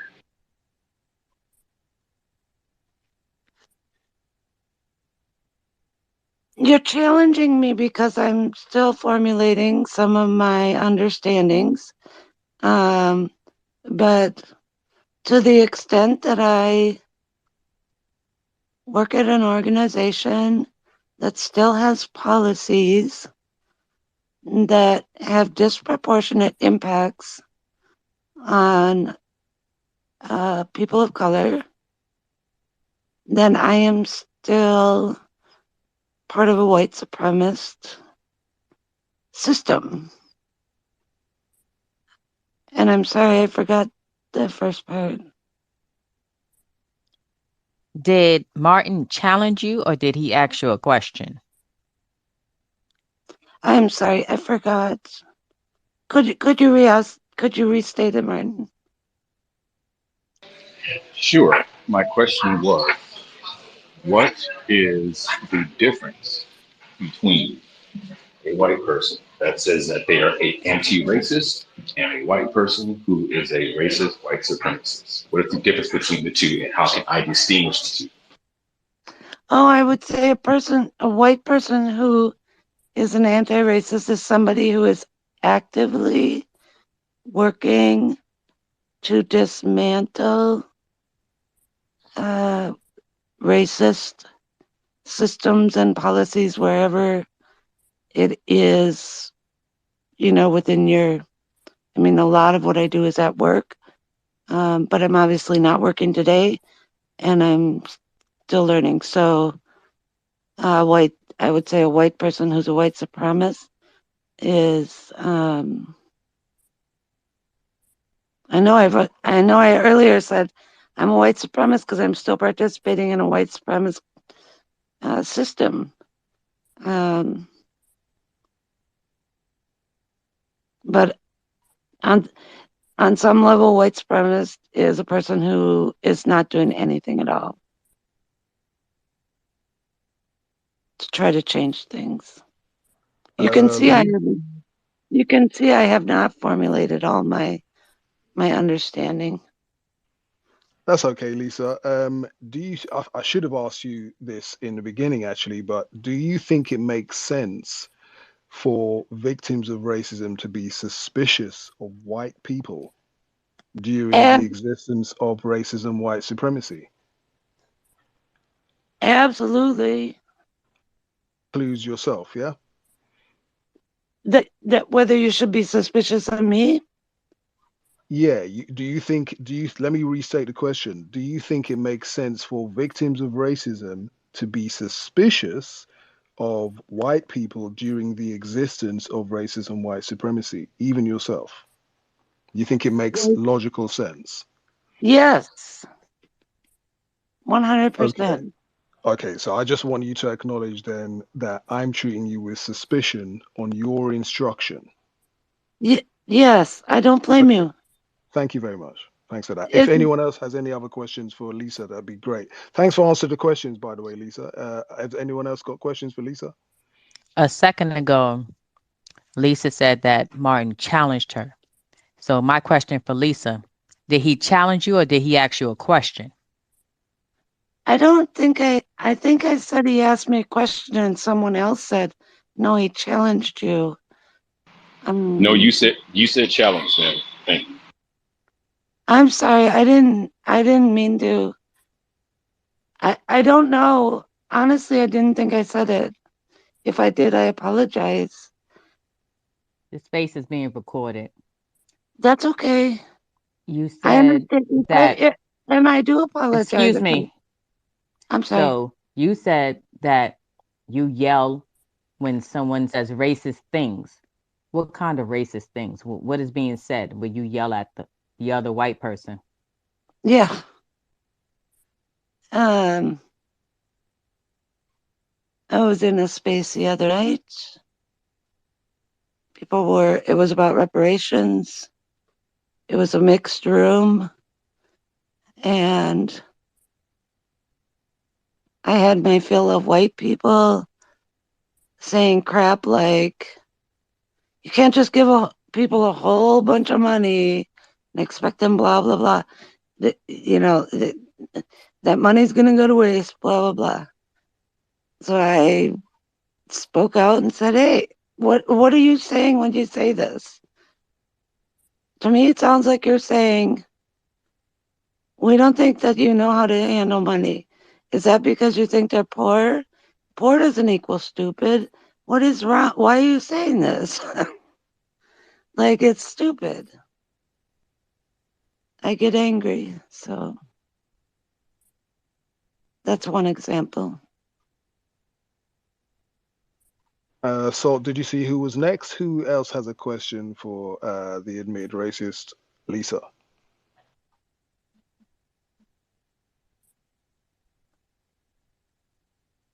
Well, we haven't heard from Vonna, so let her go. Go ahead, Vonna. Greetings, Vonna. Hey, how's everybody doing in the space? I had a question for you, Lisa. You just said a few minutes ago that you participate in the system of white supremacy, and I just was wanted to know in what way.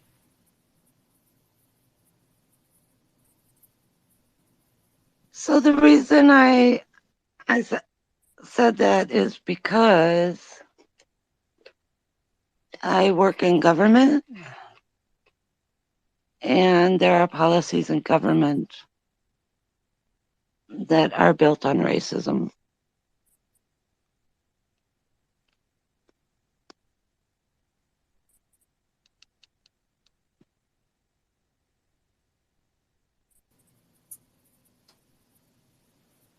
Did that did anybody understand that as specifying or?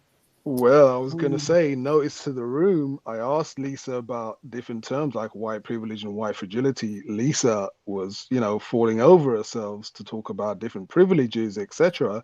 Now, when Vonna just asked you, Lisa, about how you contribute to the practice of racism, white supremacy, how you practice racism, you didn't really give an answer to that question.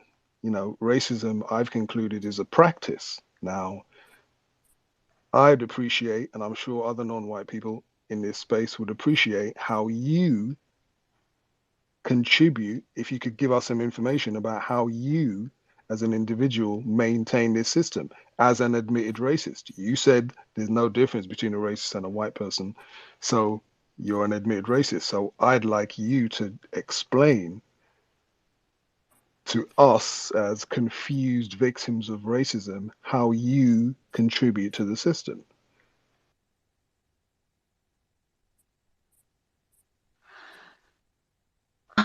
Um,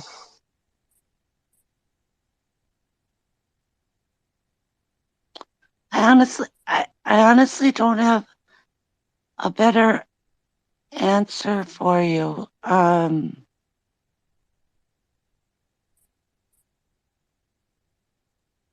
That's okay, Lisa. Definitely expected your response just then, even though it wasn't an answer to my question.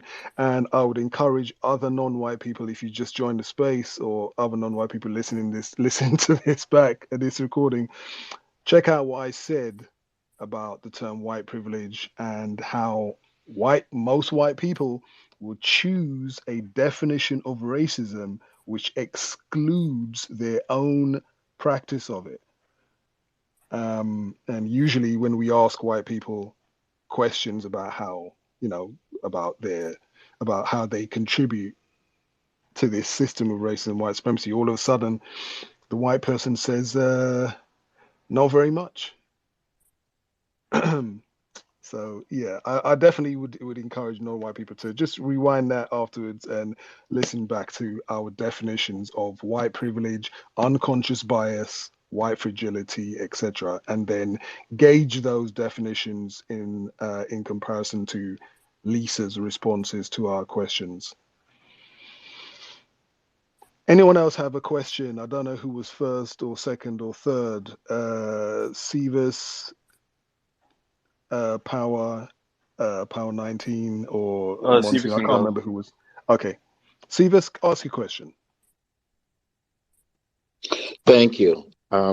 These questions are for Lisa. And if you could, I'll be very uh, brief. If you could answer yes or no. Um, uh, is there burglary? And allow me to form the question. Is there burglary without burglars? Is there arson, firebugs without arsonists? And is there racism without racist? That's the question. I don't think there is, no. Um, in that same context, I described what could be considered as criminal acts. So therefore, uh, would you say that racism is a criminal act? Yes or no? No. Well, let me back that up. Thank you for answering the question. You did answer the question. You said no, correct? That was your answer. Is that correct? That was the first thing that came out of my mouth. That you did answer the question. Is that correct? That's what I said, but I wouldn't. Yes or no, please, because there are other persons that wish to speak, other persons that wish to question. There are And races. please allow There me is racism that is criminal. There are racism that are criminal acts, yes.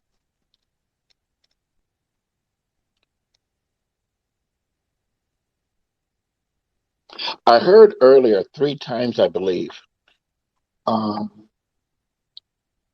snickering. Do you consider racism? Do you consider us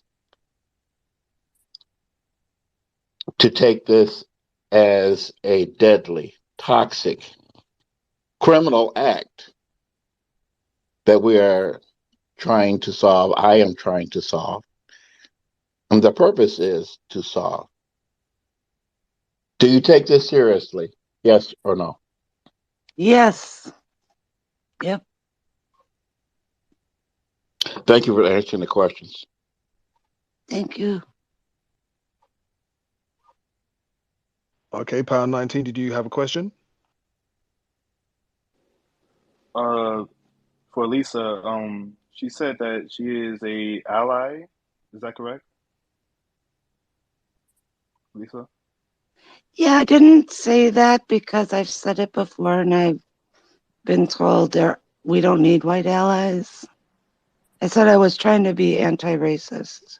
I am working on being anti-racist. Sure. You said you grew up in a 96% neighborhood, right? Correct? White neighborhood, yes. Was this a sundown town or what we call it a racially restricted region?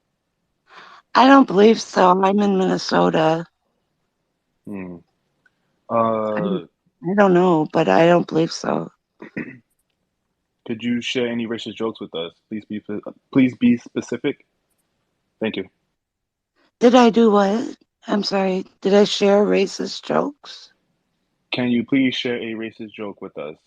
I'm pretty sure you heard some over your time in Minnesota.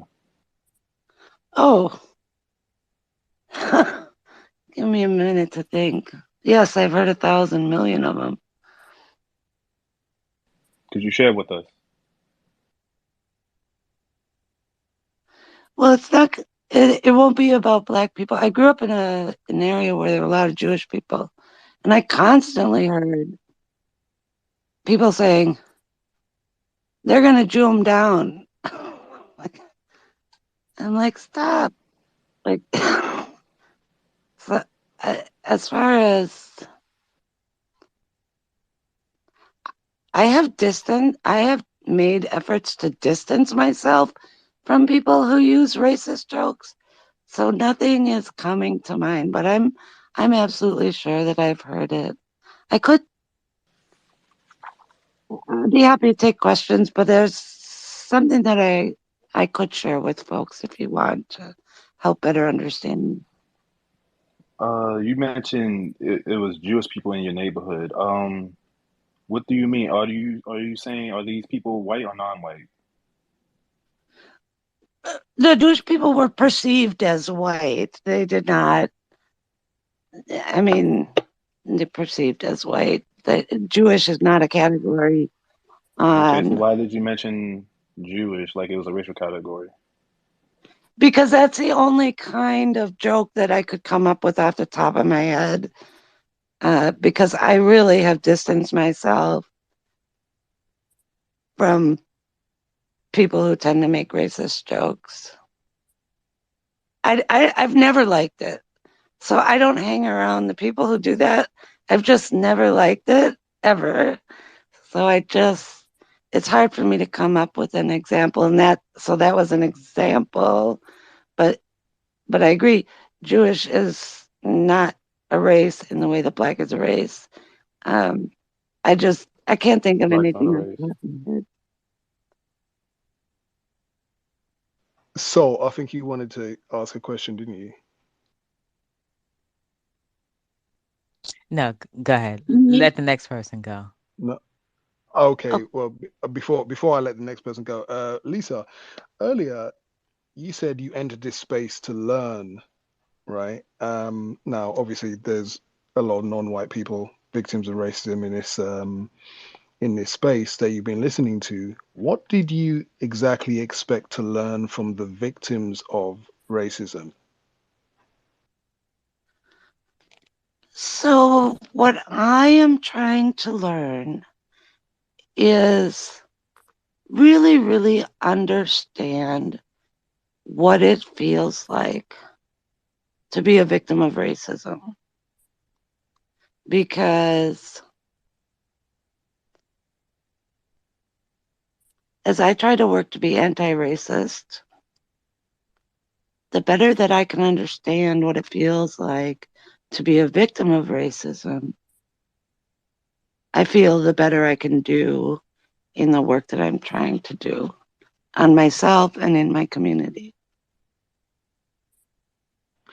So, Lisa, you think by you learning, you're saying, or you're wanting us to believe that by you learning how it feels for non-white people to be victims of racism, that's going to help you to do what exactly? It helps me. I have learned it helps me to understand it. It opens my eyes to racist things that I would not have otherwise understood to be racist. I've learned that recently in listening to some spaces. Um, it Lisa, helps sorry, me. sorry to interrupt you there, Lisa, but do you think that white people or black people, victims of racism, know more about how to eliminate racism, white supremacy? Or do you think, do you think black people do you think victims of racism know how to eliminate racism, white supremacy more than people who classify themselves as white, like yourself, for example? I don't. I would think that black people would know more about it. Um, Really? Really? but I don't. You think the slaves on the plantation know how to eliminate the plantation, or we know more about what the plantation is, how the plantation is run more than the slave master? Yeah. Do you think the prisoners know how the prison is run more than the prison guards and the prison warden? No, you're right. I am. I am learning. I'm definitely. I'm learning, and I appreciate the questions coming to me because it helps me formulate my understanding. Um,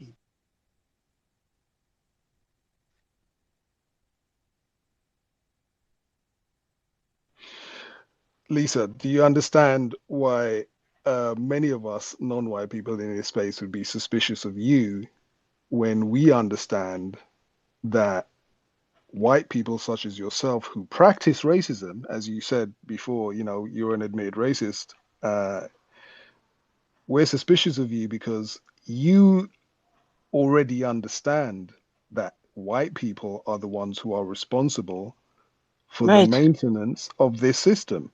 So, again, my question is, what do you think you're going to learn from the victims of it?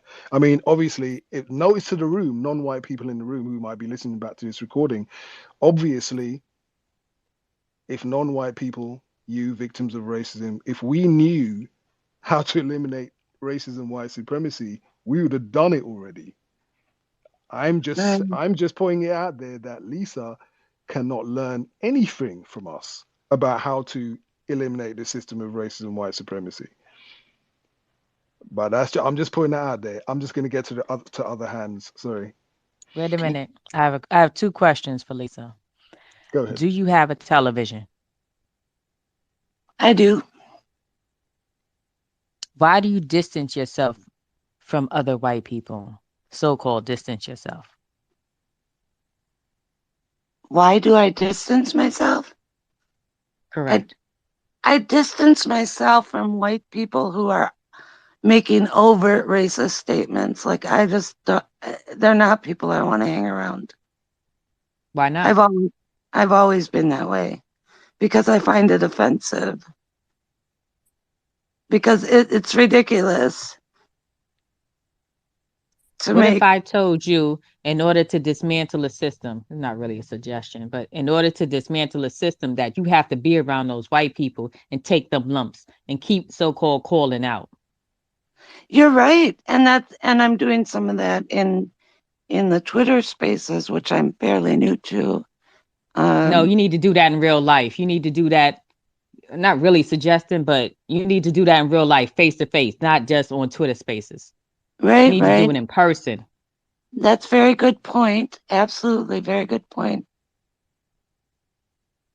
You're absolutely right.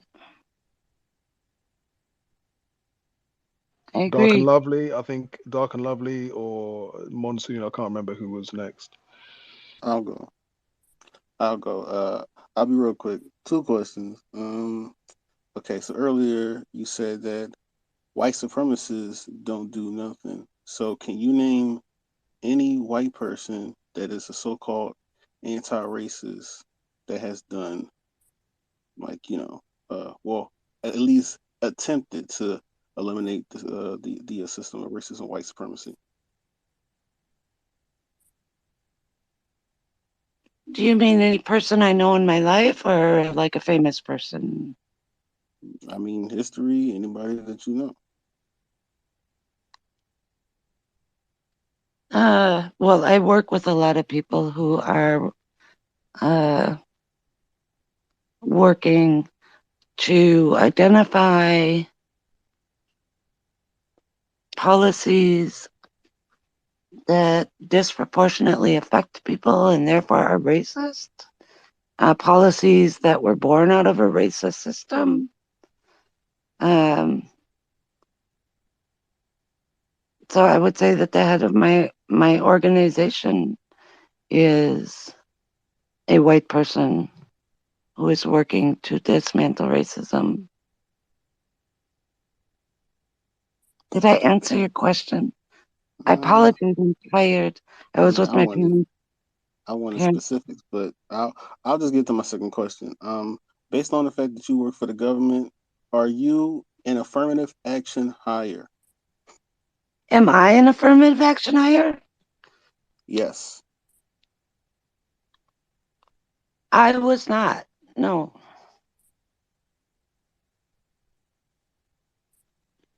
My understanding of affirmative action is it's to hire underrepresented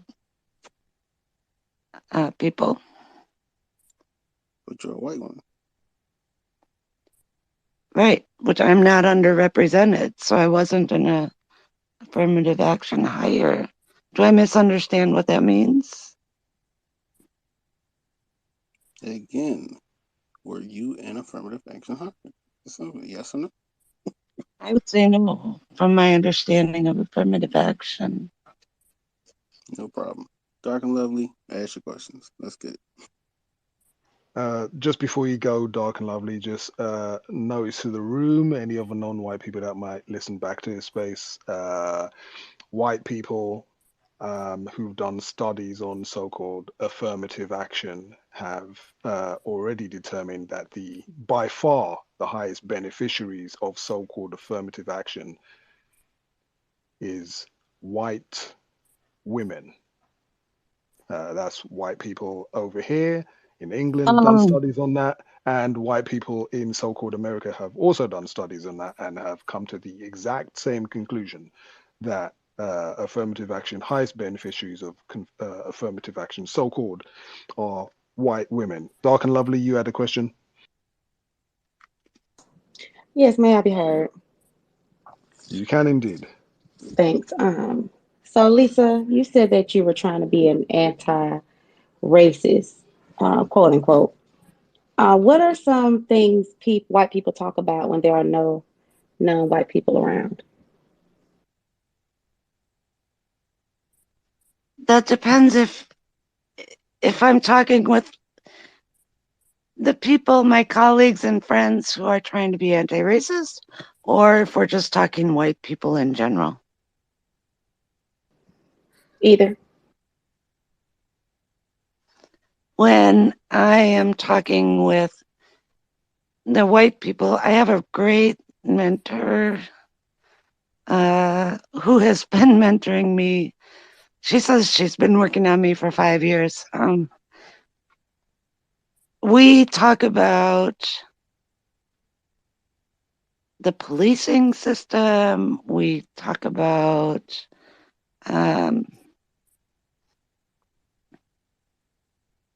the the way other people.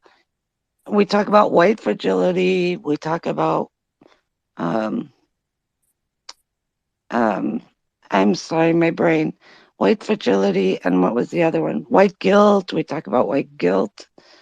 We talk about performative um, anti-racism. We talk about virtue signaling.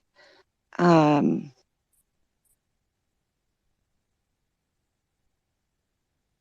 if that's a good sampling. All right, Smoke. We got a couple of terms we put up on the board, didn't we? Um, I think what's the so. what does it mean to be white?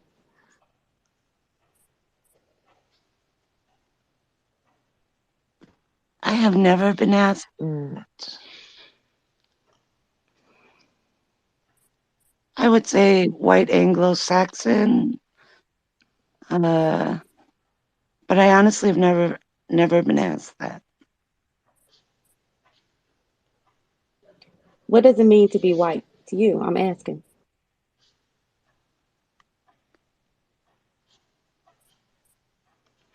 At a basic level, my skin is not melanated.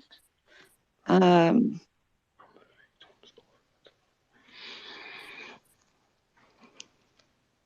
I live in a world that works better for white people who what it means to be white is it is you have a leg up compared to others.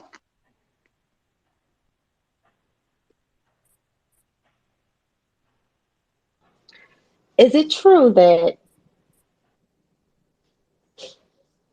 a white person that tries to help a non-white person, is it true that a white person would get in trouble with other white people for trying to help non-white people? Sometimes yes, sometimes yeah, but I don't care. They can get mad at me if that's what you're doing. I don't care. Oh yeah, my mic. Lisa, I had another question for you. I know you said you're undergoing the anti-racist education. What do you make of this statement? Um, I wrote this a while ago, and I said so-called anti-racist education has proven to be weapons-grade refinement for white people who wish to disguise their practice of racism from the victims of it.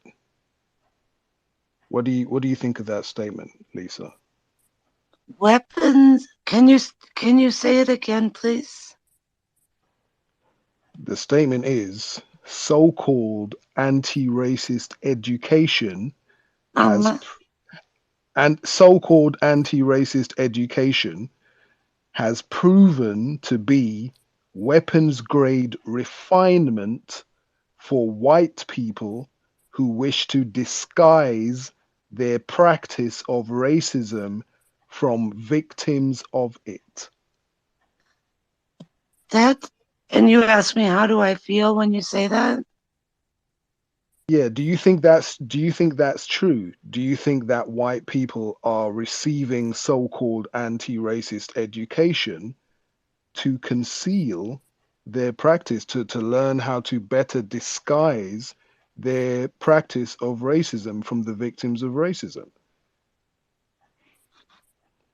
I don't think in the training that I have, I've never heard that. And that's another thing. These are the things that I learned from talking with y'all. Um, I don't know. My wheels are turning. I've never heard that. Um, So if Lisa, Not sorry to interrupt. wait. Not from us. Wait a minute. Not from us, because this is our first time speaking to you. So not from us. Yeah, you didn't learn that from us. Yeah, Lisa.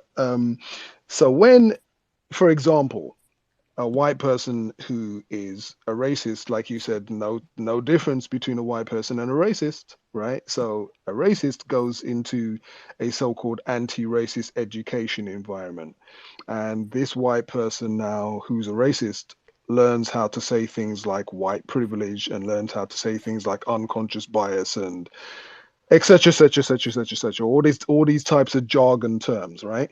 Now this white right. person is still now this white person is still a racist according to you, and for the record I agree.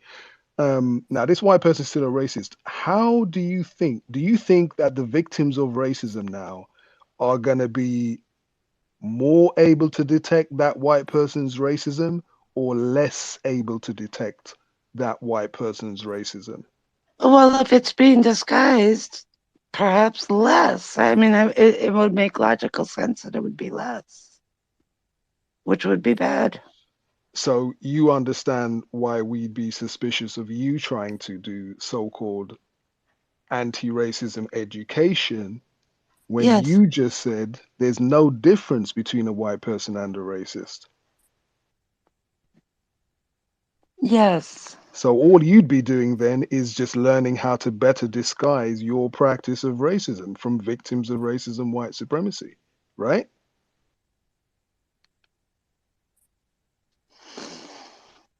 I hope I'm not. I really hope I'm not. But according to you, you're still a racist, Lisa. Well, isn't it so?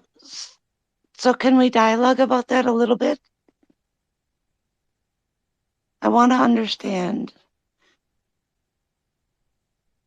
Understand what, Lisa, exactly? So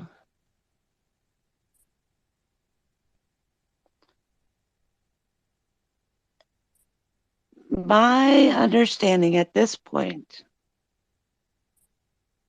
and I know I have a lot to learn, is that You unless have I sorry, walk in, sorry, sorry, sorry, Lisa. You have a lot to learn about what? How to not practice racism anymore. how to dismantle racism. Um, my understanding is that if I don't walk away from my job, that I'm still participating in white supremacy. So that was the basis from where I was coming. That until the changes are made in legislation, in policies and practice. And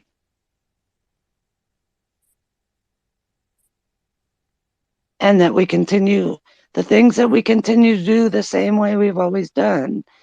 As long as I'm employed where I am, then I'm still participating in racism. Okay, so you're saying that your only practice of racism is your chosen vocation. That the only way you practice racism is through your job. There's no other way that you practice racism. Is that what you're trying to convince us in this space of? No, not at all. Certainly how you tried to make it come off a couple of seconds ago there, Lisa. Yes, I see how it could come off that way. Is that another example of you practicing deception? I did ask you the question before. When was the last time you practiced racism in front of non-white people when talking about racism, white supremacy? It sounds like this is. I think I'm counting 3 times now that you practice deception in this space.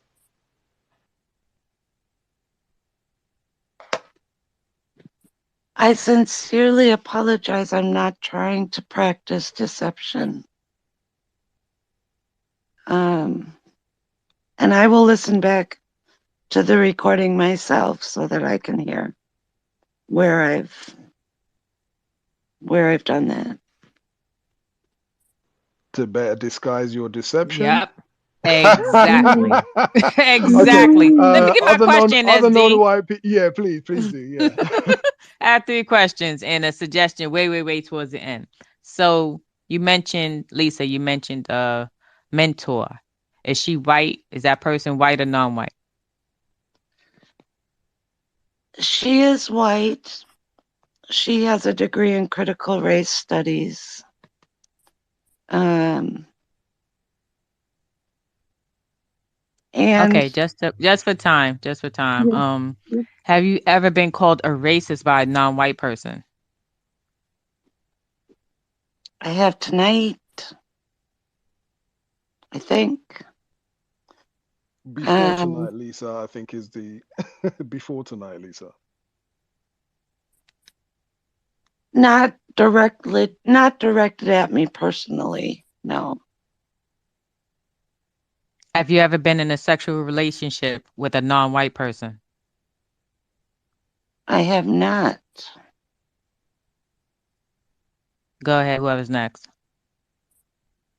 Do you think, Lisa, that you should have been looked upon with suspicion by non-white people and being called racist by non-white people before today? Yes, I do. Why do you think that more non-white people have not been suspicious of you up until now? Because there's up until about a year and a half ago, I had very few interactions with non-white people. Okay, just for time. Other people who've got their hands up, I don't know who was next. So, do you know who was next? No, sir.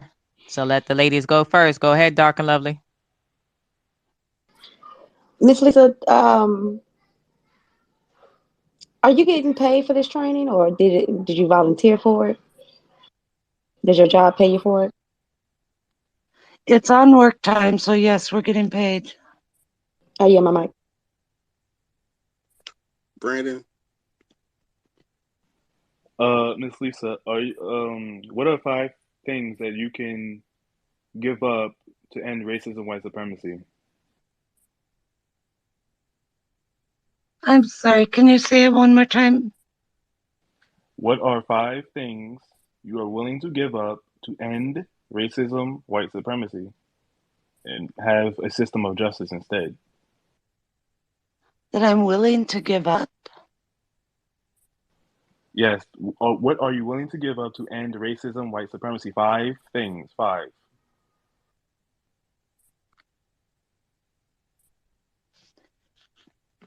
I'm hesitating because I'm wondering what can I give up that will make a difference?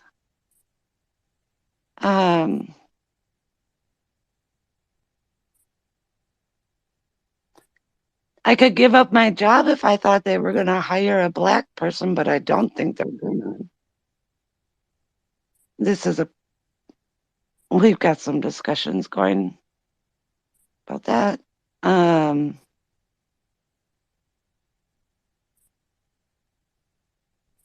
That's a very good question that I don't have an answer to. I'm just going to be honest. How does giving up your job end racism, white supremacy? If they were to hire a black person, that person can bring their informed view to the discussions at work. Who's more informed about racism, white supremacy? What it is and how it works? White people or non-white people? Well, I understand from earlier parts of the conversation that it's white people that built the system of racism. And that if black people knew how to end it, they would end it.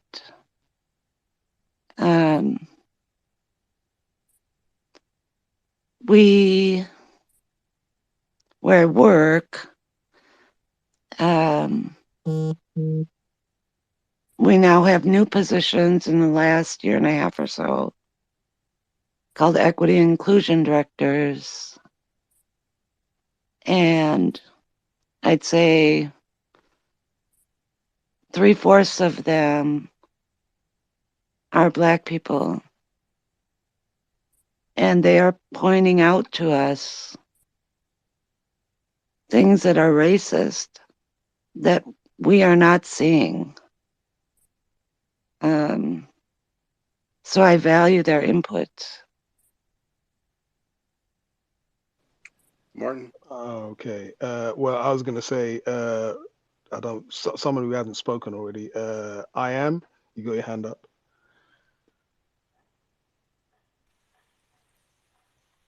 Lisa, do you understand the system of white supremacy to be a global system? You got to speak up some. Too low. Too low. Yeah, I thought you Can I be heard? Go ahead, sir. Yes, Lisa, do you understand the system of white supremacy to be a global system? Did you say global? Yes. Yes. What incentive do white people who are not white supremacists have in aiding to eliminate the system of white supremacy? What incentive do white people have? I think very little. I don't know why I'm hearing my food. What am I doing? I have mute your mic. I think there's very little incentive. And there's actually and resistance to it. So what is it going to take in order for white people to stop the act of white supremacy?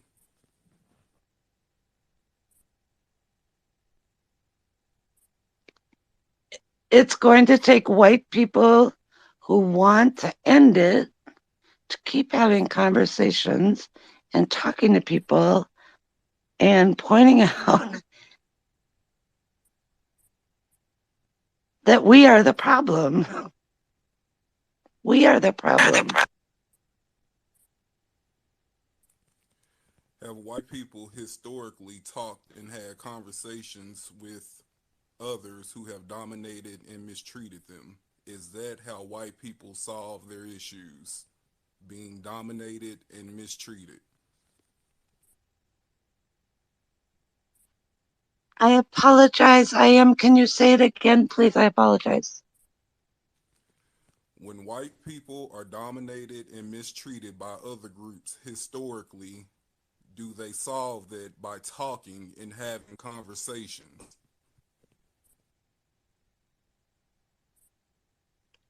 I don't I'm not aware of white people being dominated by others.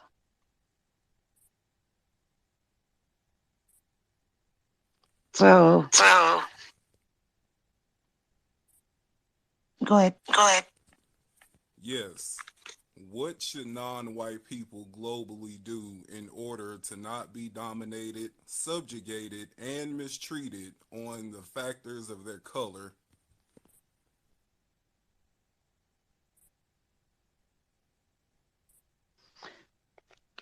I think that I can't say what non-white people should do. I think that white people have the bulk of the work to do. Should non-white people globally have any limits to the ways in which they handle the mistreatment of being dominated and subjugated based on color or factors associated with color? Should there be any limits?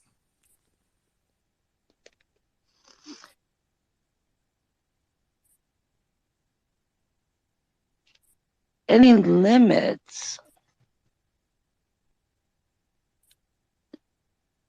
as in actions to take? Precisely. Precisely. Well,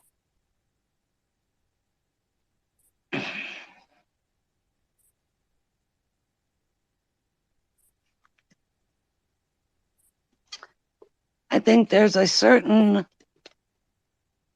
I mean, I would have to say that there's a limit. I don't even want to say this out loud. I would have to say that there would be a limit of not killing other people. But beyond that, I don't know. I don't really, I can't think of any limit. Have white people killed in order to establish the global system of white supremacy? Oh yes. But So it's hypocritical. hold on, wait a minute. Now, you're saying that white people have killed in order to establish the global system of white supremacy. But when I asked you if non-white people should have any limits, you took away the option of killing. Why is that?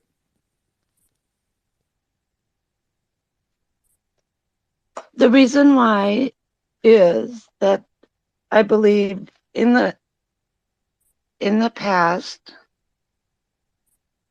white people have killed non-white people. I believe today, now only from my experience, which is limited, that that's not happening anymore. Say taking out police brutality and all kinds of other things. Sorry, Lisa. Just so I can be clear on what you're saying. Are you saying white people? Are you saying non-white people, us as victims of racism, white supremacy, are not experiencing deaths at the hands of white supremacists on this planet today? They are by police brutality, individual, like the neo-Nazis who shoot up a black church, the white nationalists. I'm not okay with. I mean, they should go to jail. I'm just not okay with anybody killing anybody. So that's just where I would draw my limit. I don't want white people killing non-white people to maintain a white system.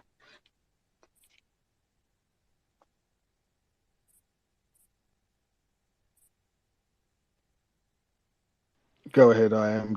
Were you finish your questions or did you have another one?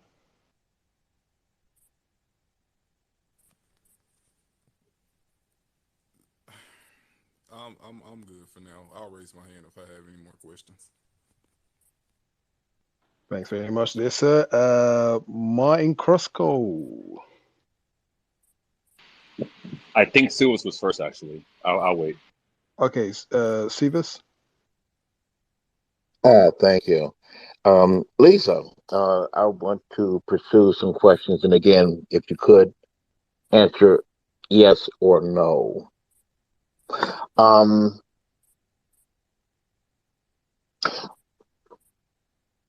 would there be rape if they were not rapists? And the phonetic equivalent, the similar sound alike thing of race, would there be race without racists?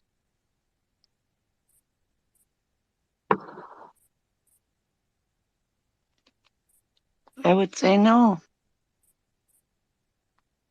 Or there would be rape without rapists? Or race without racists? Is that correct? You say no. Is that your answer? That there would not be rape without rapists. There would not be race Does that without answer race. my question, ma'am, please?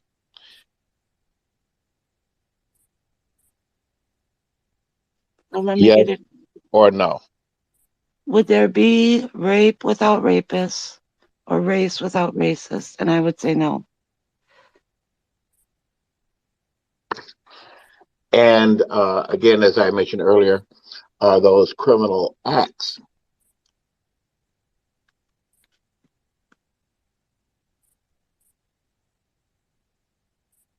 Question. Yes. And should there be consequences of those criminal acts? In other words, removal from society, uh, Yes. Yes. imprisonment, or other things. Excuse me, I have not completed my Okay. question. Should there be consequences to those acts? Yes. One other question. Uh, can we not have race at all?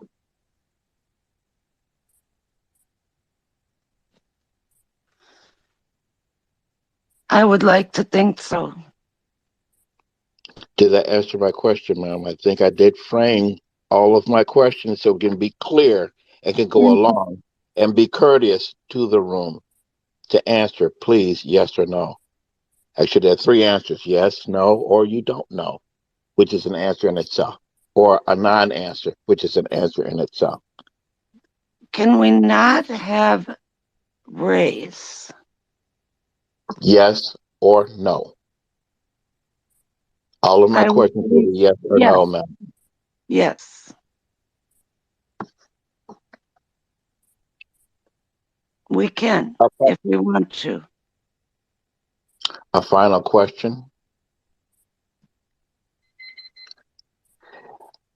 Have you, or rather a request,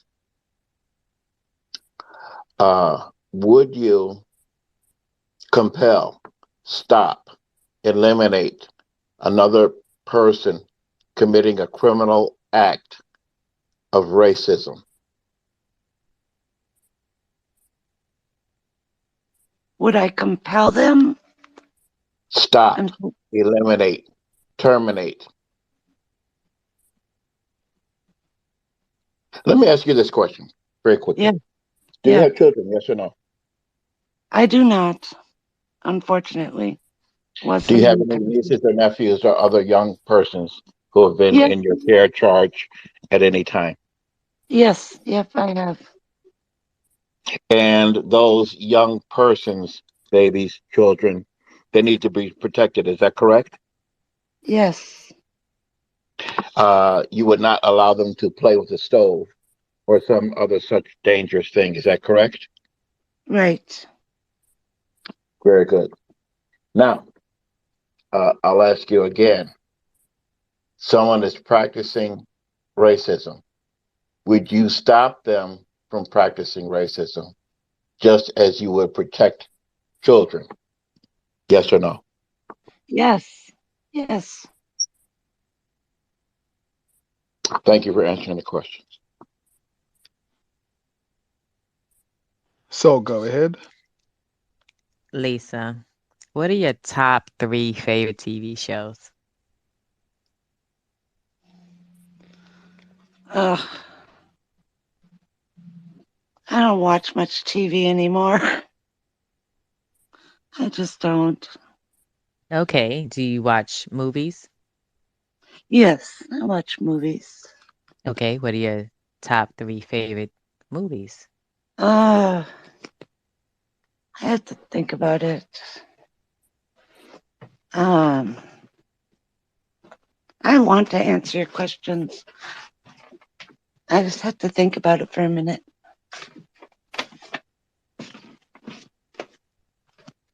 I honestly, I'm terrible with movie names. I don't think I can answer it. I'm sorry. I'm just terrible with movie names. Okay, what about favorite actor or actresses? Let's start there. Okay. I've always said my favorite actors are Katharine Hepburn and Robert Redford.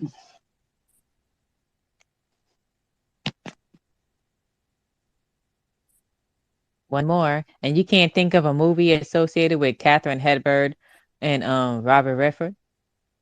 And one more actor, please. One more actor. Who's another actor that I like?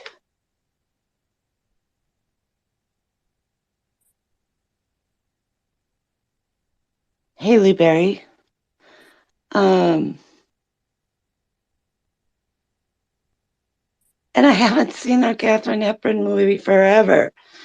I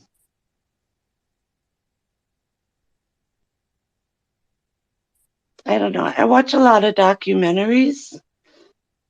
Ooh, excellent. Name 3 documentaries then. Right on. So I watched forgive me, I'm terrible with the titles. I watched the documentary, I think it was called 16 Shots, about an incident about the murder of a Black man in Chicago and the cover up. I've watched documentaries about chemical things,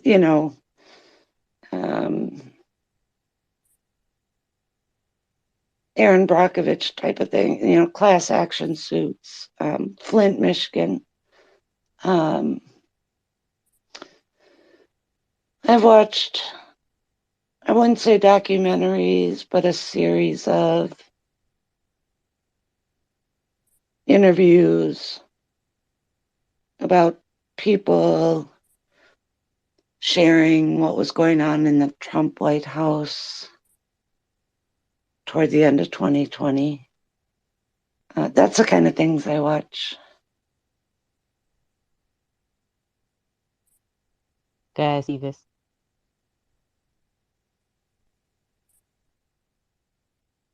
I was going to ask when you had mentioned that, do you know of a 1979 film by the name of Apocalypse Now? I do, but I haven't watched it forever and ever and ever. Yes, ma'am. Do you remember the mission scene? I think that was Martin Sheen was in it amongst other persons. Harrison Ford was also early in the film. Do you remember that? I do not. I don't. I have a terrible memory about movies. I really do. If you can see it. It's on YouTube. But that was in the context with which I asked you the question earlier. That's the part where he said, terminate the colonel. and the person who's portraying CIA said terminate with extreme prejudice. Um, there is one other question, and it was related to something that I asked earlier. What is it that you did find that you did snicker a number of times? Um, and I did ask you earlier, and I'll ask you again. What is it in the context of we're speaking of criminal acts here? I know you've heard of Nuremberg trials and so forth like that, but if we're speaking of and mentioning the severity of what is about on this planet, why is there snickering, if I may ask? I have been told in the past that I snicker when I'm nervous. I've been told. Do you understand that? Thank you for the answer. Do you understand that the urgency is such that, well, I'll speak for myself. I don't care about your snickering. I don't care about anything else. It just must be with all urgency. That's why I mentioned about children and them letting them Sevis, play do you with the have a stove. question? Sevis, do Yes, you I have a do. question? Yes, I Thank do. I was you. just trying to frame. Yes, yes. Thank you. Thank you. I'll yield at this point, though. Thank you. Thank you. I have two suggestions for Lisa. When you get good service, excellent service from a non-white person, especially a black person, will you go to the manager or supervisor and let them know and tell them? Do you commit? I do. I've already done that. I have already done that. I also tip. I get a lot of grocery delivery, and I give higher tips to a non-white person. Especially a black person? Yes. If you witness a non-white person, especially a black person, being assaulted, harassed, you witness a white person practicing racism on that non-white person, you are to intervene. You are to assist. Yes. In any I didn't finish. I'm sorry. In any way, shape, or form. Bear witness if they want to take it to trial, if they want to take it to court. Now, do you commit? I do. Anybody else have any questions? I'm afraid if If anyone else has any questions, I'm Yes, I gonna have have one. to end Sorry, this. Oh, okay. I have just one. Sorry, Yeah, okay, go. I thought my hand was up. Sorry about that, Lisa. Just one last question for myself in closing. Back to the issue of what would you be willing to give up to end racism and produce justice? You say you're here to learn from non-white people, whatever capacity that means. Um, would you be willing to give up your life to end racism, white supremacy, and produce justice? And I'll land my plane there.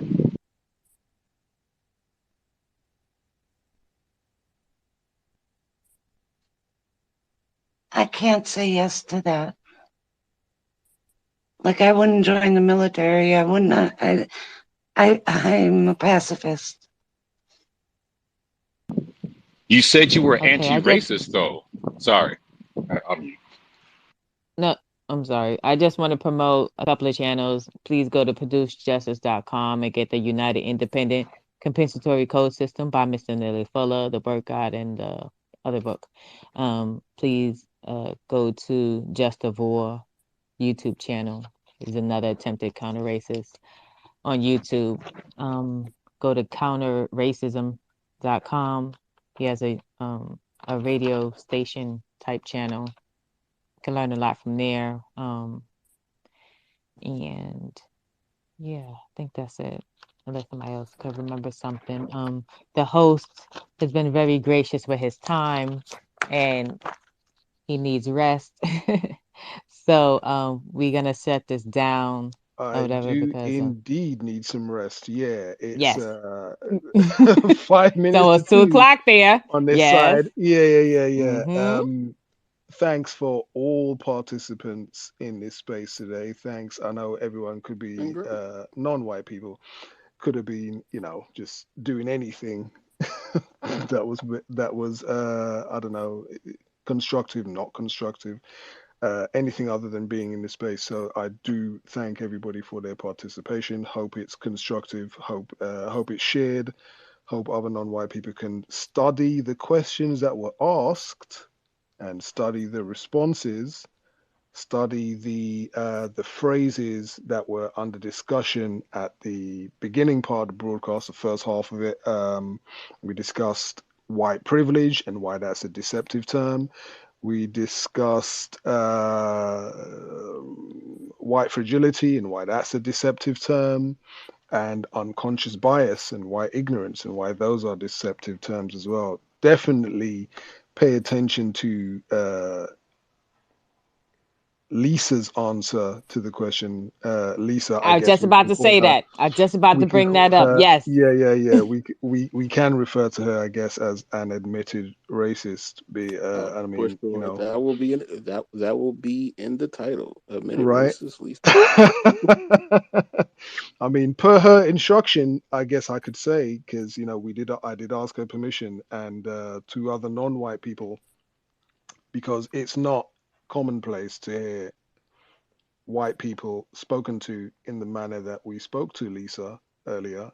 And just to alleviate some confusion, the reason that we are suspicious of Lisa is because she said, I mean, look, she is a white person. She admitted that, and I asked her for her permission to treat her suspiciously, and she did give that permission. She said it's logical that we should find her suspicious. So we're treating her with suspicion per her instructions. So I just wanted to put that out there.